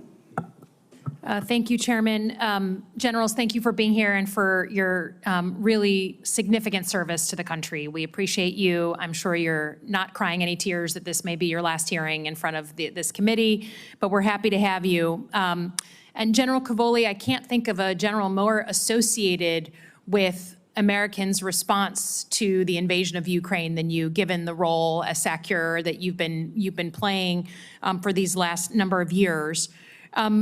Just to establish a baseline, you said at the Aspen Security Forum that supporting Ukraine is vital for American security. Can you confirm that you still believe that that is correct? I do believe that, yes, ma'am. And you also said that Russia was, no matter what, no matter how this war concludes, was still going to be a big problem. Do you believe that after Russia invaded Georgia, then Crimea, then eastern Ukraine, that if some sort of deal was reached with Vladimir Putin, especially one that advantaged him, that he'd be done with invading neighboring countries, that he would be done with adventurism in Europe? I do not, ma'am. My professional assessment, based on years of study, is that this is part of a broader pattern in Russian history and certainly in current Russian activity. How the U.S. oriented against that is not my call, of course, but that is my assessment of their threat. Based on your experience on the ground and having to negotiate, again, military to military with the Russians and others, do you believe that the Russians are a trustworthy negotiating partner? I believe they are. I believe they are a very deliberate negotiating partner. I believe they are very strategic in their negotiations, even over small tactical things that I've been involved in over the years. And I believe they're highly proficient at it, and they will always chase their interests. Mm-hmm. Can we talk about how the relationship between Russia and China has evolved over the course of this war? Is it safe to say that since the war in Ukraine, Russia has become the biggest provider to China of military technology and equipment? They have certainly increased the amount they provide. I'm not a China expert, so I'm not sure who exactly the biggest is. And in closed session, we can talk a little bit about what exactly they've been providing. One of the things in reverse, though, Senator, frequently I get asked, what sort of support is China providing Russia? And I think one of the most pernicious types of support they provide is moral support to Russia, because it justifies the violation of another country's sovereignty, which I think is highly problematic were it to become widespread. Yeah, I mean, just in open source, we can find that Moscow is helping Beijing develop submarine, aeronautic, and missile technologies in exchange for China's, as you say, moral support for Russia's war, maybe other things beyond moral support. And even though this administration has had very little to say about China's military role and about this partnership as they try and negotiate with Russia, and despite the Pentagon's new national defense strategy, which says that they're focused on China, we really don't see a lot of visibility on this pernicious topic, which is an alliance stronger than ever, or a relationship at least, stronger than ever between China and Russia. Is Russia helping China develop military capabilities that could impact the United States? Again, in closed session, we could talk about it, but they're certainly cooperating not for the benefit of the United States. Right, but I mean, China, they can have other interests in other countries, but I think we are a primary focus for the Chinese military. I don't think that's a classified statement in any way. Do you believe that the Chinese are watching what we do in Europe, in Ukraine, and with Russia, and learning lessons that they may use when it comes to potentially taking over Taiwan? They are. Do you believe, what are the lessons then that you think they're learning from this, watching us in this conflict, as we now quickly move to negotiate with Putin, put a lot of trust in him and the person that invaded a democracy? Do you think it makes them more likely or less likely to go ahead and try and take Taiwan? Ma'am, I think they're learning lessons at every echelon, one of them being the policy-making and decision-making echelon. I'll leave that to others to comment on. But at the military level, operationally and tactically, they're studying the conflict very, very hard in ways that we know they would apply to their to any potential conflict in Taiwan. Again, thank you for your service, your long service, both of you, and I yield back to whoever is acting as chairman. Okay, there we go. I recognize myself for 5 minutes. Germany is the biggest economy in Europe, twice the GDP of Russia. but it's also been the biggest free rider in NATO for decades. They've finally reached 2% of GDP on defense by some metrics, but they're still not a very capable force. Germany promised in 2023 to deploy an armored brigade to Lithuania, and that brigade isn't going to be fully operational until 2027. It takes the nation that once fielded hundreds of divisions 4 years to move a single brigade just a few hundred miles away from Germany. General Cavoli, the Europeans are finally starting to spend more on their defense, but how long is it going to take before their spending turns into real capability? Thanks, Senator. This is a very important question because we have been waiting a long time to get the levels of defense spending we're starting to see. Now there's got to be something to buy. So we have a lot of countries, 23 nations, budgeting over 2% this year, several going over 3%. I believe the number 6 are over 3% this year. Now it's a matter of converting it into hardware and organizations. And our industrial base, both in Russia and on this side of the Atlantic, is struggling to produce the relevant equipment and the quantities needed. So basically, there's more money available than stuff right now, sir. I think Why? Well, our defense industrial bases on both sides of the Atlantic consolidated and atrophied under lack of orders. And then there are some bureaucratic problems in governments in terms of acquiring stuff so that it goes slowly. But I think this question of the elasticity of our defense industrial base, again, on both sides of the Atlantic, is one of the great strategic questions of the next 10, 15 years. Got it. The German defense minister last year said that Germany needed to move towards spending 3% of its GDP or more on defense. Do you think the Germans are serious about spending that much on their military? Yeah, I think they are, Senator. And the reason I say that is because Friedrich Merz was just elected as the next chancellor in Germany. And very rapidly, he sort of outlined the next coalition that he's going to be leading. And they came to an agreement to do a massive increase in defense spending, far beyond the 100 billion euros they talked about a couple of years ago. And the way they got there was by releasing the so-called debt brake that prevented Germany from assuming deficit spending. So they have exempted defense spending from the debt brake. This is an historic breakthrough for them, and it is the thing that's going to allow them to apply their rather prodigious economic resources to defense. They have a very strong plan to modernize and to expand. It's exactly in accordance with what I need as the Supreme Allied Commander, and I'm very eager to see this coalition. Feel like they're collaborating with you on that plan? Absolutely, sir. Good. How much would it strengthen your hand if all of our NATO allies increase their spending on defense up to 3%? Sir, I don't think you've ever met a general who wants less defense spending among the force providers. It would help a great deal. But it would strengthen your hand. It would help. Absolutely, and we're eager to see it come to pass, and we're especially eager to see it turn into real capability, which is going to require some improvements in our industrial capacity. It's clear that the United States should redeploy more of its units in Europe to the Pacific. But I also want to make sure that we do that in the right way. General, what U.S. capabilities are our European allies least capable of replacing right now? Yeah, they're least capable of replacing high-end air and missile defense on a large basis. They depend on us for significant intelligence collection, processing, exploitation, and dissemination.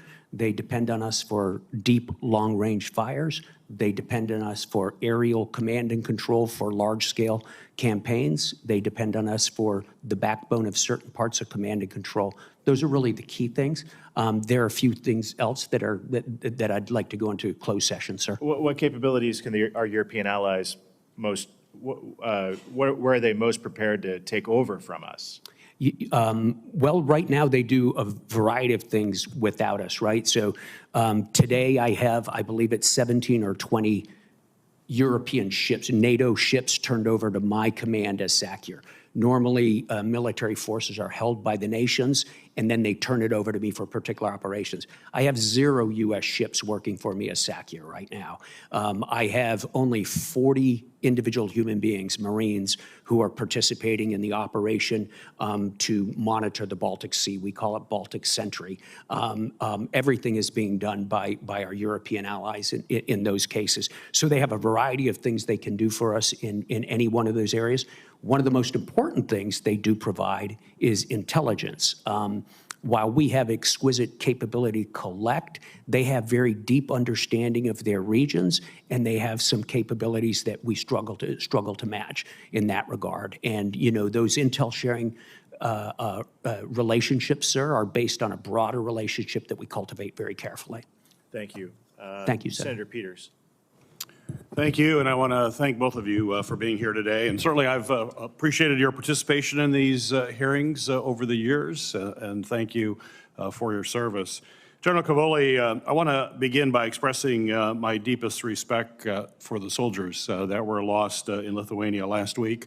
One of those soldiers that was lost was from my state of Michigan, and I just want folks to know that their service and their sacrifice will never be forgotten. General Langley, Exercise Northern Strike in Michigan helps train thousands of service members from over 20 countries at the National All-Domain Warfighting Center. It's also known as NADWIC. It's composed of Camp Grayling Training Center and over 17,000 square miles of special use military airspace at the Alpena Training Center. NADWIC provides realistic joint force training with our global allies and our partners. In fact, Liberia has been a part of this exercise for the past several years. My question for you is, what role do exercises like Northern Strike play in advancing AFRICOM's strategic goals on the continent?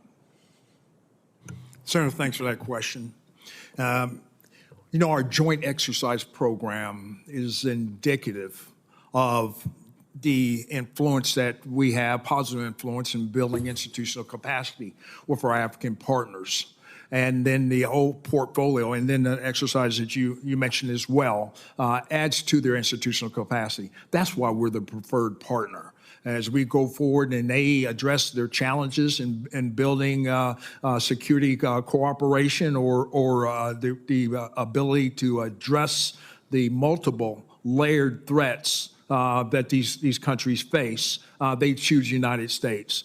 I know that the Chinese Communist Party and even the Russian Federation are through their throes of efforts of trying to replicate it, but they always come back to the United States to be the preferred partner for building institutional capacity.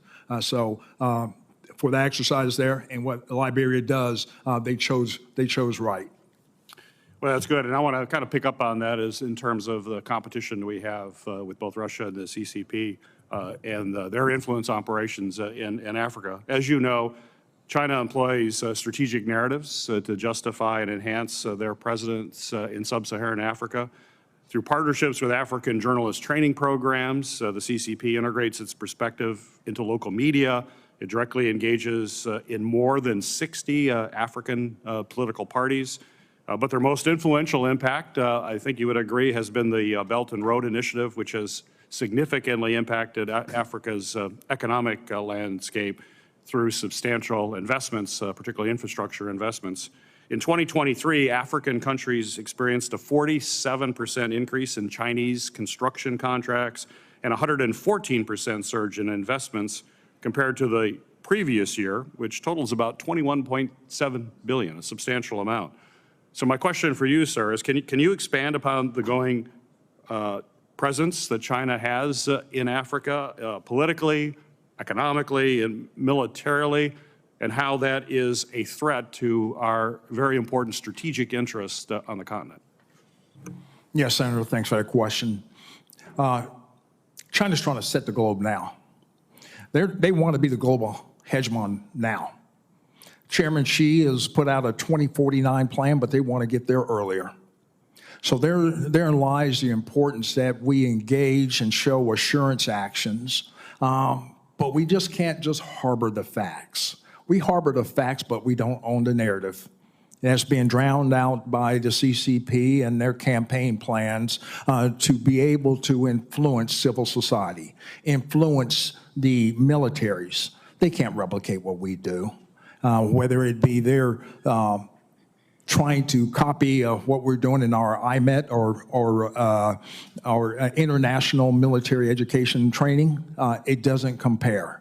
And we match our efforts, whether it's Title 22 funding or Title 10 funding, whether it be security, the State Partnership Program, or the SFABs, Security Force Assistance Brigades.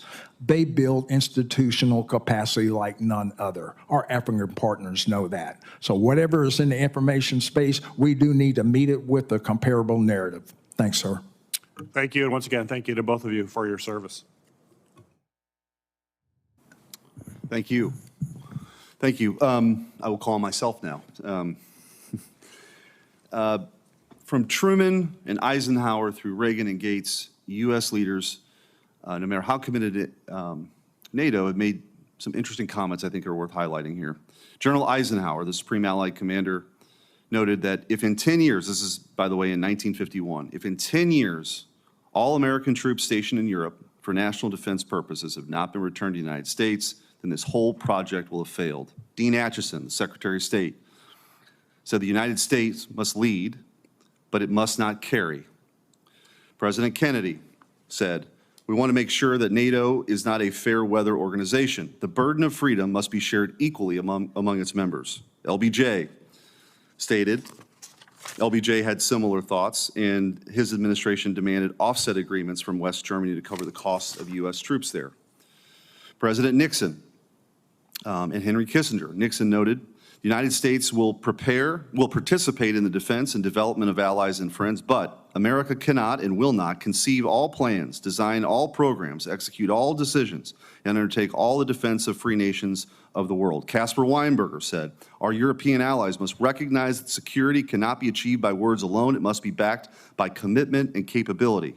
Robert Gates, in his farewell speech to NATO, said there will be a dwindling appetite to expand increasingly precious funds on behalf of nations that are apparently unwilling to devote the necessary resources to be serious and capable partners in their own defense.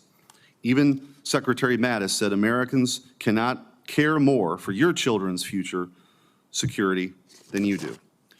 While some of my colleagues have been wringing their hands over the possibility that the United States might step away from its role as a supreme allied commander in Europe, I can tell you who isn't all that worried about it. It's the American people. Quite frankly, they probably thought that ended when Dwight D. Eisenhower was no longer the supreme allied commander. And speaking of General Eisenhower, I read that quote. If in 10 years all American troops in Europe for military purposes have not returned to the United States, then this whole project will have failed. That's 70 years ago, over 70 years ago. Time and time again, the United States is expected to shoulder Europe's defense while rich European countries sit back, issue statements, and undeliver. Some of my colleagues point out that since the war in Ukraine began, Europe has collectively spent as much as on European defense as the United States, as if that's some great triumph. To me, it just shows how upside down this whole arrangement is. How is it even remotely impressive that the nations defending their own continent are only barely keeping pace with the country across the Atlantic? If Europe really believes it's facing an existential threat from Russia, it should be spending not just as much as we have, but magnitudes more than we do. 10 times, 100 times. That's what a commitment would look like. And please stop telling me that comparing spending in Europe is even. That's laughably narrow. When you compare U.S. defense spending in Europe to Europe's, you ignore everything else America does worldwide, much of which directly benefits Europe. Who ensures freedom of navigation in the Red Sea when European trade flows there daily? We do. Who contains China's growing dominance across the Indo-Pacific, stabilizing global markets and maritime routes that Europe depends on? We do. Without U.S. global power projection, the European way of life wouldn't exist as we know it. And still, they won't even take primary responsibility for their own backyard. If Russia really is a continent-wide threat, as European leaders say, then where is the urgency? Where is the mobilization? With few exceptions, Poland and the Baltic states, Europe is not acting like it's facing down a generational threat, not even close. And I'm getting tired of being asked to go home to Missouri and explain to working Americans, the people I represent, why they should send more money, more troops, more of their sons and daughters to defend a continent that refuses to defend itself. Why should we care more about Moscow than people in Paris who are 2 hours away by plane? It doesn't make sense, and it's time to stop pretending that it does. For 80 years, we've told Europe to get serious about their own defense. They have blown us off. They haven't listened. Maybe they never will, as long as we keep doing the job for them. So yes, maybe we should have a conversation about the Supreme Allied Commander role. Maybe having an American general in that seat furthers this ruse. We should have the debate, not simply dismiss it. Let's have an honest conversation about it. American priorities in Europe, what they should be. Let's stop confusing symbolism with strategy. And while we're at it, maybe let's stop waving foreign flags in the House floor when Americans can barely afford groceries. Some of my colleagues seem to think that defending Ukraine matters more than defending our own border. I disagree, and so do the American people. It's time to have a serious realignment. Let Europe grow up and carry its own weight. America's job is not to babysit the world. It's to protect our people and our interests. Full stop. General Cavoli, I had a bunch of questions for you, but I had to say what I had to say. So I guess since I'm the chairman, I'll ask one question right now. Greenland. Greenland. Can you just talk about the strategic importance and why that matters to the United States of America? Sure, I'll talk about it from my perspective as... Yeah, not from a policy perspective, from a military perspective. But from a military perspective, Senator, I'll limit my comments to my field of expertise, which is the European theater, right? EUCOM AOR and the SACEUR AOR. The key there is it forms the western border of the Greenland-Iceland-UK gap, which is that body of water through which Russian submarines from the Northern Fleet in Murmansk come up and then down through that gap. And once they get past that gap, they break out into the Atlantic. It becomes very tough to track them. It's a vast expanse. There are some acoustic things about the underwater geography that make it pretty tough.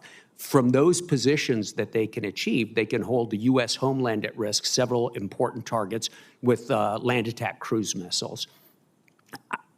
Greenland is the western boundary of that gap. So my access to it, the airspace and water space bounding Greenland is absolutely critical for the United States. Senator Blumenthal. Thank you, Senator Schmidt. First of all, thank you both for your service, and I join many of my colleagues in regretting your retirement. You both have been frank, informative, dedicated, and really models of public service, and I wish you well on behalf of all of it. General Cavoli, we've talked over the years about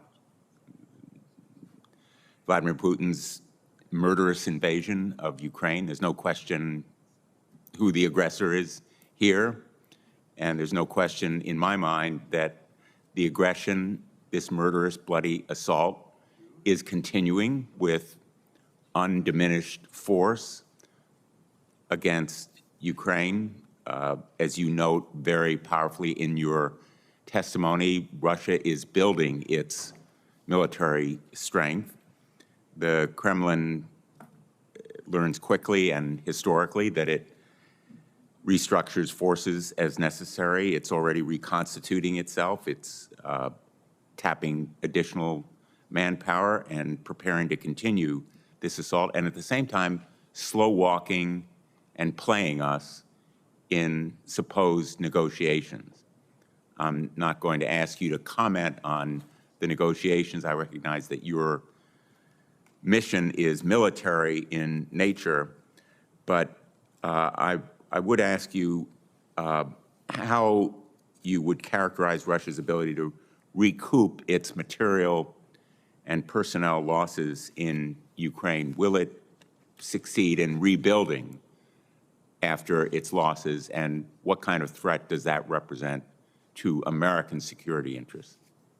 Sure, Senator, thank you.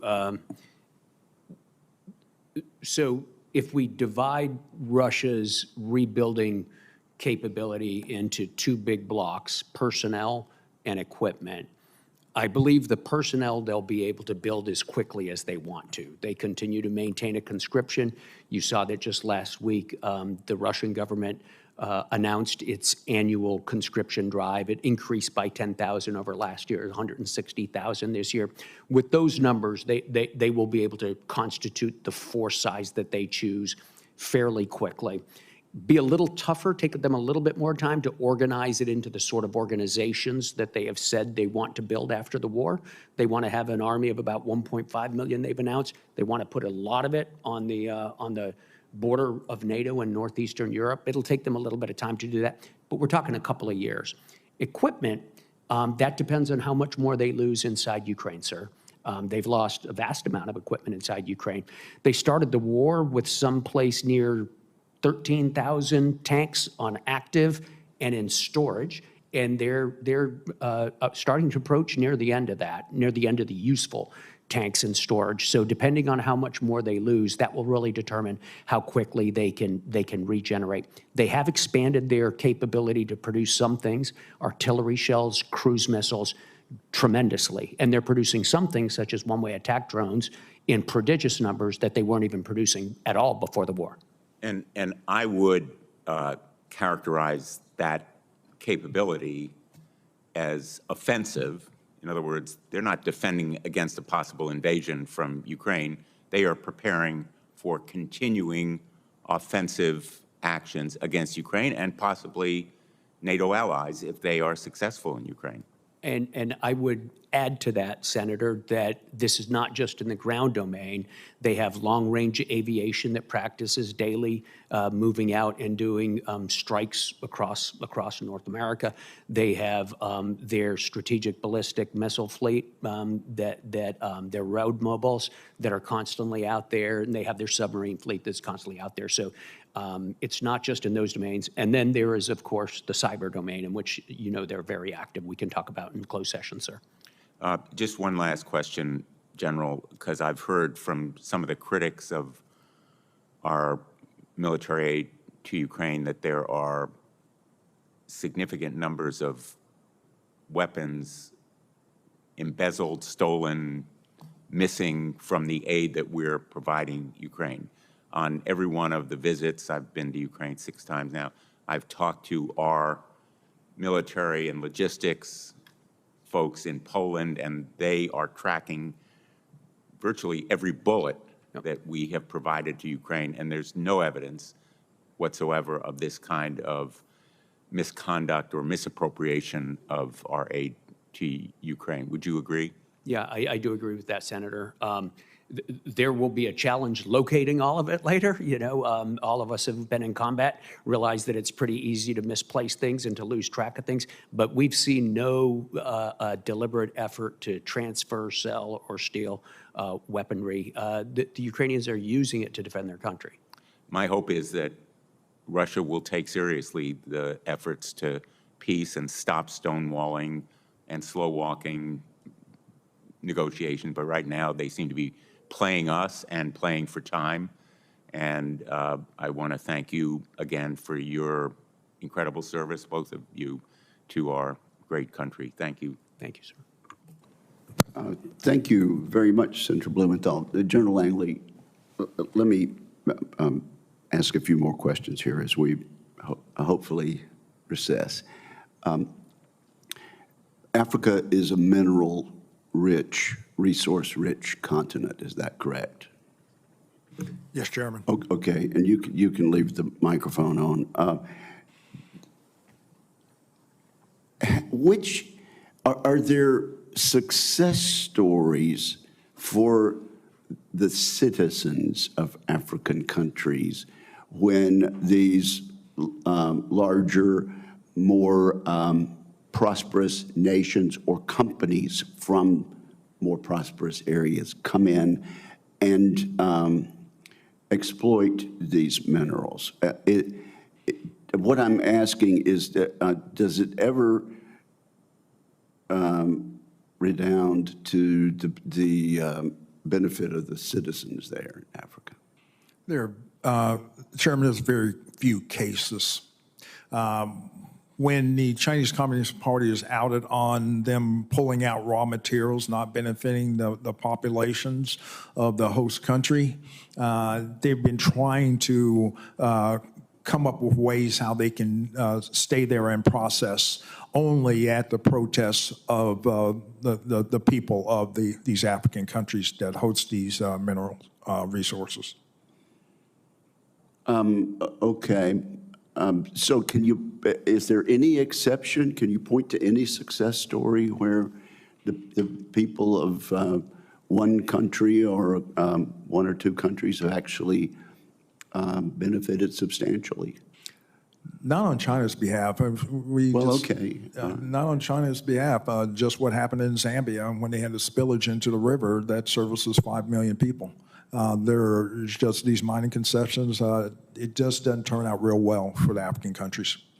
And do the countries that are receiving entreaties from the Belt and Road Initiative, are they more and more mindful of that now and therefore reluctant?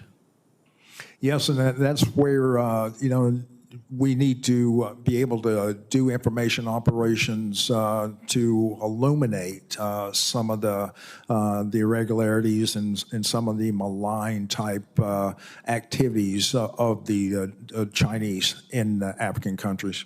Information and narratives are power then, aren't they? Absolutely. And as I said a few minutes ago, and I always will tout this, that we own the facts. We own the facts. We know exactly what the Chinese Communist Party is doing, and to some degree what the Russian Federation is doing in their propaganda operations. But we don't own the narrative. Both of them own the narrative. We sure don't.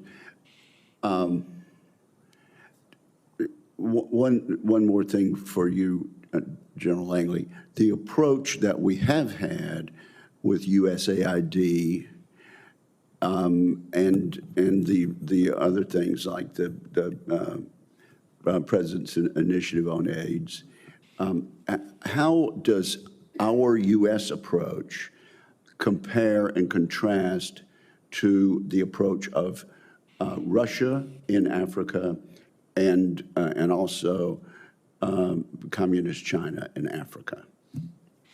Oh, Chairman, we've always had the lead. So what you're seeing in those two competitors or challengers, they're following in our wake. They see what works as far as our influence and deepening partnerships through those soft powers, whether it be health diplomacy or whether it be in development type programs. So they're following in our wake, trying to replicate what we do best. And I think the African countries know this, and so this is where, as we start to look at going forward, as State Department starts to reset these programs, looking at what worked and what didn't work, and doubling down on what does work. I think we have enough capital built up in these countries for them to ensure their stabilization and also prosperity.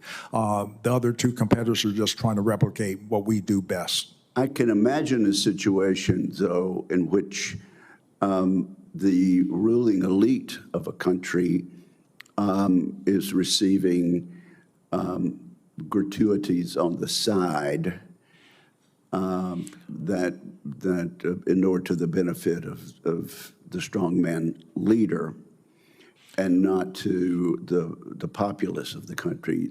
Does that sort of corruption and bribery go on with regard to the Belt and Road? Absolutely, Chairman. I see this, and I don't mind calling them out, but Cavoli and Burkina Faso, as they know that both, whether it's their gold reserves, that is all those proceeds are just in exchange to protect the junta regime. There's a number of examples across. Even in Sudan, what's going on with the rapid support forces and Burhan of the Sudan forces, when you get down to it, is all about the revenue that can be drawn out of that. And there are nefarious actors in the CCP or in sometimes Russia are complicit in those activities. Okay, well, you can't imagine how frustrating it seems to me that this mineral-rich continent has not been able to move to a utilization of the resources to benefit the people there. After all this time, it's a puzzle that we haven't unwound. Let me see if I can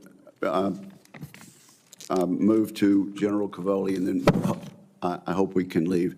You're aware of various voices coming from inside government here in the United States, as well as in the media, that have spoken with approval about the Russian organized referendums in 2022 in so-called overwhelming Russian-speaking provinces.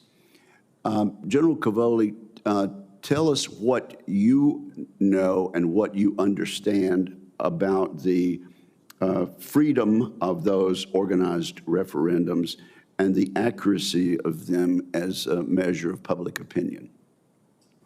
Sure, Mr. Chairman. I don't think I'm familiar with the voices in Washington that are talking about this, but I do remember them very well. They were referendums in Lugansk, Donetsk, Zaporizhia, and Kherson provinces. They were in September 2022. They were roundly condemned by nations throughout the world and by international organizations. The Organization for Security and Cooperation in Europe called them illegitimate. The United Nations called them illegal. I think the only country in the world that accepted the result of those referenda, other than Russia, was North Korea. So they have widely been considered not to be legitimate for a variety of reasons about the way they took place and taking place during a conflict by an occupying power. So if members of Congress want to be informed by what happened in these referenda, if our negotiators in this peace process want to be informed by these referenda, what lesson should we take from the legitimacy of those votes? Sir, I think that anybody who wants to know about it, it's pretty well established history. It's pretty easy to find. I could certainly help direct your colleagues or anybody you want to sources on it. What conclusions can we draw? We can draw the conclusion that, you know, the Russian Federation was intent on absorbing those provinces and attempted to put a gloss of legitimacy over it by holding a referenda that had, you know, results like 99% in favor. Rigged results, correct? That was the widespread conclusion at the time in 2022. Yes, sir. And also, since you are a student of the Russian language yourself, is the fact that the Russian language is spoken in part of Ukraine, is that demonstrative of their loyalty with regard to their nationality? Well, we see linguistic minorities in countries all over the world, sir. There certainly is a dominant Russian language population in eastern Ukraine. We see a Russian language population in eastern Estonia. So it's and they consider themselves loyal Estonians, do they not? Yeah, it really doesn't have much to do with sovereignty at all. I mean, we have large populations in our country that don't speak English. That's the point I was trying to make. Senator Reid, we'll be going into a closed session. Do you have any questions for the open session? I have a few questions, and thank you, Mr. Chairman. General Cavoli, in your military opinion, does the U.S. agreement with Denmark to facilitate access and basing needs in Greenland meet current military requirements? Sir, I can only talk about the part of the military requirements that affect me. So our principal presence on Greenland, the United States personal presence on Greenland is the base at Pitafik in northwestern Greenland. That is not under my operational or administrative control. That's a Space Force base. And I don't know if it's adequate for them or not. From my perspective, as both the Supreme Allied Commander and the U.S. European Command Commander, I have all the access and basing I need to prosecute the operations that we've talked about in the High North during this So conference. that, from your perspective, European, Greenland, just to get the facts right, is within your area of operations, Greenland is within my area of operations as the Supreme Allied Commander, and it is within my area of operations as the U.S. European Command Commander. And you feel at this juncture we have all the capacity we need to confront the threats going forward? Yeah, again, Senator, my part of that is what I can comment on. That's from the coast of Greenland eastward and northward to counter Russian threats coming out of there. I can't really speak for Northcom's interests or anything like that. Thank you. If AFRICOM is dissolved and merged into EUCOM, you would have a responsibility for more than 50 countries. Do you have the capacity, the expertise, the infrastructure to I would have the responsibility for 50 more countries. Yes, exactly right. It would be a stretch, Senator. I mean, that's a wide span of control. I think that the organization, if it were aggregated, would possess the expertise and the capacity, because when AFRICOM was created in 2007, it was mainly created by cleaving it out of the EUCOM headquarters and establishing it separate, actually in some cases in the exact same buildings. So my assumption would be that a lot of that capacity would have to come back to EUCOM in order to be able adequately to handle the threats and the problems that General Langley's talked about today. It would have to be studied very, very closely, of course. Thank you. I have one question for General Langley, and just a comment. We've talked a lot about the German contributions, and it's increasing, thank goodness. But I think we miss some of the history here.